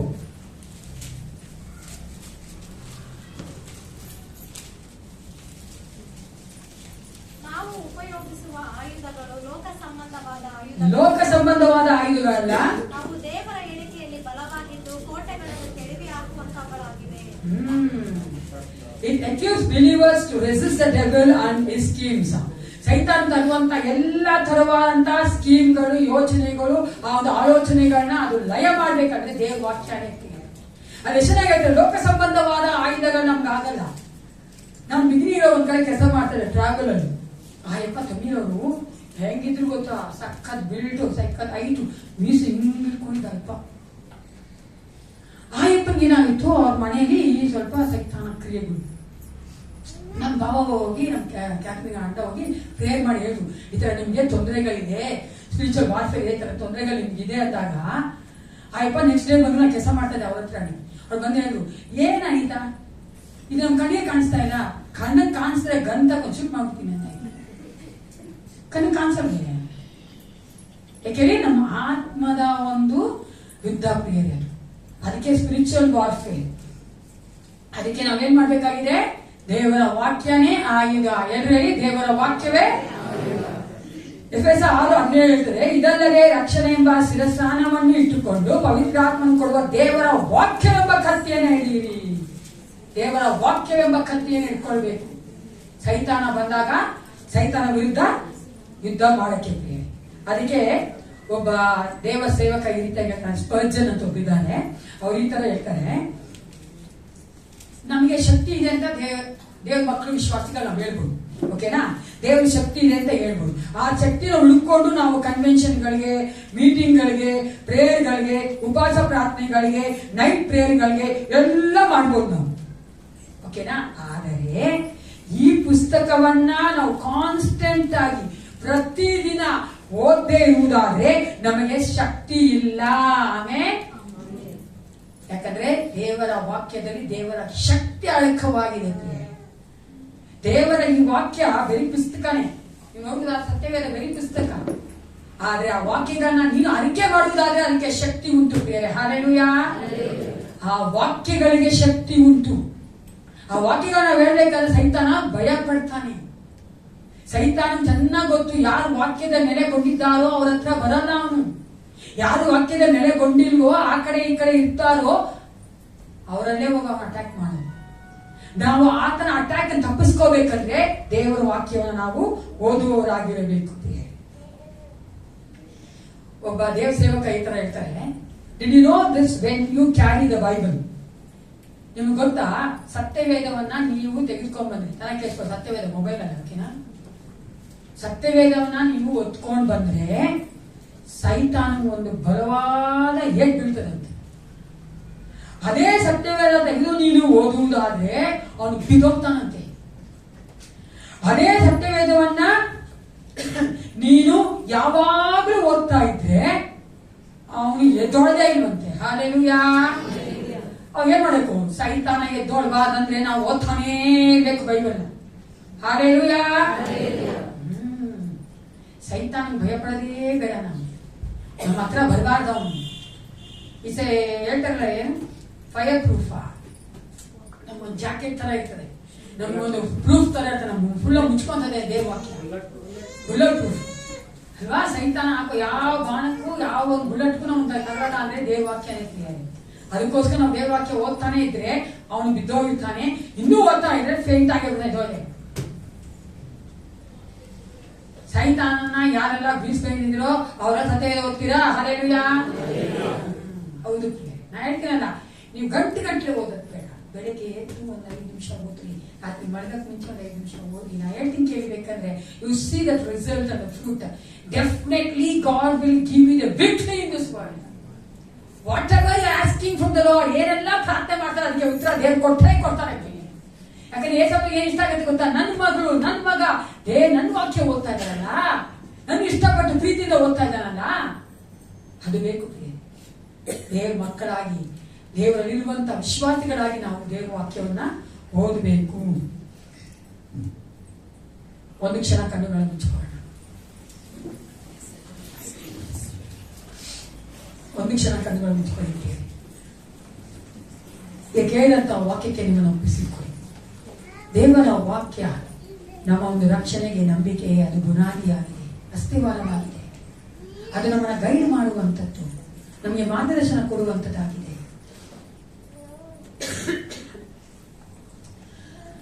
ಅದು ನಮಗೆ ಸೈತಾನ ಎಲ್ಲ ತರವಾದ ಒಂದು ಆಲೋಚನೆಗೆ ತೋರಿಸಿಕೊಡುವಂಥದ್ದು. ಆ ಸ್ಪಿರಿಚುವಲ್ ವಾರ್ಫೇರ್ ಅಲ್ಲಿ, ಆತ್ಮಿಕವಾದ ಯುದ್ಧದಲ್ಲಿ ನಮಗೆ ಅದು ಜಯ ಕೊಡುವಂಥದ್ದು, ಬಲ ಕೊಡುವಂಥದ್ದು, ಯುದ್ಧ ಮಾಡೋದಕ್ಕೆ ಬೇಕಾದ ಬಲವನ್ನು ಕೊಡುವಂಥದ್ದು. ಎಷ್ಟು ದಿನ ನಾವು, ಎಷ್ಟು ಸಾರಿ ನಾವು ಸತ್ಯವೇದ ಓದ್ತೀವಿ ದಿನಕ್ಕೆ, ಎಷ್ಟು ಸಾರಿ ನಾವು ಅದನ್ನು ನೆಗ್ಲೆಕ್ಟ್ ಮಾಡಿದ್ವಿ ಓದಕ್ಕೆ. ಸ್ವಲ್ಪ ಯೋಚನೆ ಮಾಡಿದ್ದೀವಿ. ದೇವರ ಮುಂಭಾಗದಲ್ಲಿ ಒಪ್ಪಿಸಿಕೊಳ್ಳಿ, ದೇವರ ಮುಂಭಾಗದಲ್ಲಿ ಒಪ್ಪಿಸಿಕೊಳ್ಳಿ ಪ್ರಿಯರೇ. ಅದು ಸಭೆ ಮುಂದೆ ಅಲ್ಲ, ಏಸಪ್ಪನ ಮುಂದೆ. ಏಸಪ್ಪ, ತಪ್ಪು ಮಾಡ್ಬಿಟ್ಟಿದ್ದೀನಿ, ಇನ್ನು ಮುಂದೆ ಓದ್ತಿದ್ರ ಅಂಚ, ನಿನ್ನ ವಾಕ್ಯನ ಪ್ರೀತಿಯಿಂದ ಓದ್ತೀನಿ, ನೀನು ನನ್ನೊಟ್ಟಿಗೆ ಮಾತನಾಡು, ನನ್ನೊಟ್ಟಿಗೆ ಇದ್ದು ನೀನು ಬರ ಕೊಡು, ನನ್ನೊಟ್ಟಿಗೆ ಇದ್ದು ನೀನು ಮಾರ್ಗದರ್ಶನ ಕೊಡು, ನನ್ನೊಟ್ಟಿಗೆ ಇದ್ದು ನಿನ್ನ ಸೈತಾನ ಗೆಲ್ಲೋದಕ್ಕೆ ಬಲ ಕೊಡು, ಎಲ್ಲ ಟೆಂಪ್ಟೇಷನ್ ಗೆಲ್ಲೋದಕ್ಕೆ ಬಲ ಕೊಡು ಅಂತ ಕೇಳ್ಕೊಳ್ಳುತ್ತೇನೆ. ದಯವಿಟ್ಟು ಸತ್ಯವೇದ ಓದಕ್ಕೆ ಬರದೇ ಇರುವಂತವರು ಆಡಿಯೋ ಬೈಬಲ್ಸ್ ಇದೆ, ಅದು ದಯವಿಟ್ಟು ಇಟ್ಕೊಳ್ಳಿದ್ದೀರಿ. ಅದು ಸತ್ಯವೇದ ಓದ್ತಾ ಇದ್ದರೆ ನೀವು ಕೇಳಿಸ್ಕೋಬಹುದು. ನಾವೆಷ್ಟು ಸಾರಿ ಅನೇಕ ಕಾರ್ಯಗಳನ್ನ ಈ ಲೋಕದಲ್ಲಿ ಮಾಡ್ತೇವಲ್ಲ, ಇದಿಲ್ವಾ ಅದನ್ನ ಮಾಡ್ತೀವಿ. ಆಪ್ಷನ್ಸ್ ಇನ್ ದ ವರ್ಲ್ಡ್, ಈ ಲೋಕದ ಅನೇಕ ಆಯ್ಕೆಗಳು ಉಂಟು. ಅದನ್ನ ತೆಗೆದುಕೊಳ್ತೀವೋ ಇಲ್ವೋ, ಹಂಗೇನೆ ನಮ್ಗೆ ಓದೋಕ್ ಬರಲ್ಲ ಅಂತ ಹೇಳ್ಬೇಡಿ. ಆಡಿಯೋ ಬೈಬಲ್ ತಗೊಂಡು ಹಾಕೊಳ್ಳಿ, ಒಂದು 5 ನಿಮಿಷ ಕೇಳಿ, ಬೆಳಿಗ್ಗೆ ರಾತ್ರಿ 5 ನಿಮಿಷ ಕೇಳಿದ್ದೀರಿ. ನಾನು ಹೇಳ್ತೀನಿ, ಐ ಚಾಲೆಂಜ್ ಯು, ದೇವರು ನಿಮ್ಮ ಒಟ್ಟಿಗಿದ್ದು ಅದ್ಭುತವಾದ ಕಾರ್ಯಗಳು ಮಾಡ್ತಾನೆ.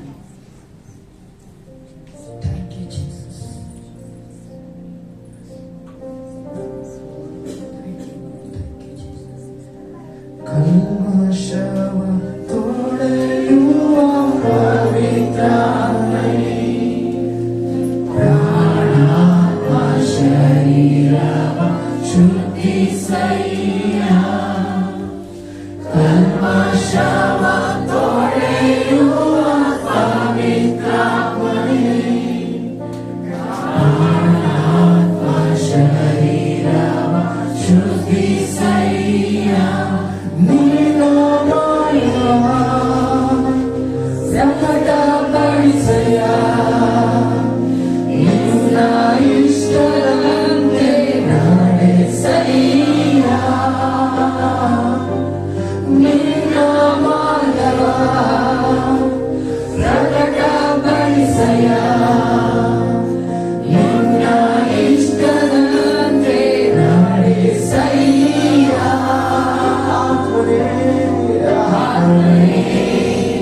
ನನ್ನ ಅಭಿಷೇಕಿಸು, ಆತ್ಮನೇ ನನ್ನ ತೀರಿಸು, ಆತ್ಮನೇ ನನ್ನನ್ನು ರಕ್ಷಿಸು, ಆತ್ಮನೇ ನನ್ನನ್ನು ಜೀವಿಸು, ಆತ್ಮನೇ ಆತ್ಮನೇ ನನ್ನ ಅಭಿಷೇಕಿಸು, ಆತ್ಮನೇ ನನ್ನ ತೀರಿಸು, ಆತ್ಮನೇ ನನ್ನ ಮಾರ್ಗದರ್ಶಿಸು, ಆತ್ಮನೇ ನನ್ನನ್ನು ಜೀವಿಸು. ಹೌದು ಪರಿಶುದ್ಧಾತ್ಮನೇ, ಸಪ್ಪ ನಿನ್ನ ವಾಕ್ಯಾನುಸಾರವಾಗಿ ನಮ್ಮ ನಡೆಸಿ, ನಿನ್ನ ವಾಕ್ಯನ ನಮ್ಮನ್ನು ತುಂಬಿಸಿ, ನಿನ್ನ ವಾಕ್ಯನ ನಮ್ಮನ್ನು ಶುದ್ಧಿ ಮಾಡಿ ಸಪ್ಪ. ಆ ವಾಕ್ಯದ ಒಂದು ಮುಖ್ಯತ್ವ ತಿಳಿದಂತ ವಿಶ್ವಾಸಿಗಳಿಗೆ ನಮ್ಮನ್ನು ಮಾರ್ಪಡಿಸು ದೇವಾ. ಈ ಲೋಕದಲ್ಲಿ ನಾವು ಏನೆಲ್ಲಾ ಕಾರ್ಯಗಳನ್ನ ಮಾಡುತ್ತೇವೆ, ಏನೆಲ್ಲಾ ನೋಡುತ್ತೇವೋ, ಏನೆಲ್ಲಾ ಅರ್ಥ ಮಾಡ್ಕೊಳ್ತೇವೆ, ಏನೆಲ್ಲಾ ಮಾತಾಡ್ತೇವೆ ಸಪ್ಪ, ಅದೆಲ್ಲಕ್ಕಿಂತ ಹೆಚ್ಚಾಗಿ ನಿನ್ನ ವಾಕ್ಯಕ್ಕೆ ನಾವು ಸ್ವಲ್ಪ ಸಮಯ ಕೊಡುವುದಕ್ಕೆ ನಮಗೆ ಬೇಕಾದ ಬಲವನ್ನು ಕೊಡು ರಾಜ. ಹೌದು ಸ್ವಲ್ಪ ಬಲಹೀನ ಪಾತ್ರೆಗಳು ಅಂತ ಅಪ್ಪ, ನಾವು ಕಾನ್ಸಂಟ್ರೇಟ್ ಮಾಡಿ ಕರ್ತನೆ ವಾಕ್ಯವನ್ನು ಓದುವುದಕ್ಕೆ ಬಲ ಕೊಟ್ಟು ನಡೆಸಬೇಕೆಂದರೆ ಯೇಸುವಿನ ನಾಮದಲ್ಲಿ ಪ್ರಾರ್ಥನೆ ಒದಗಿದ್ದಾನೆ.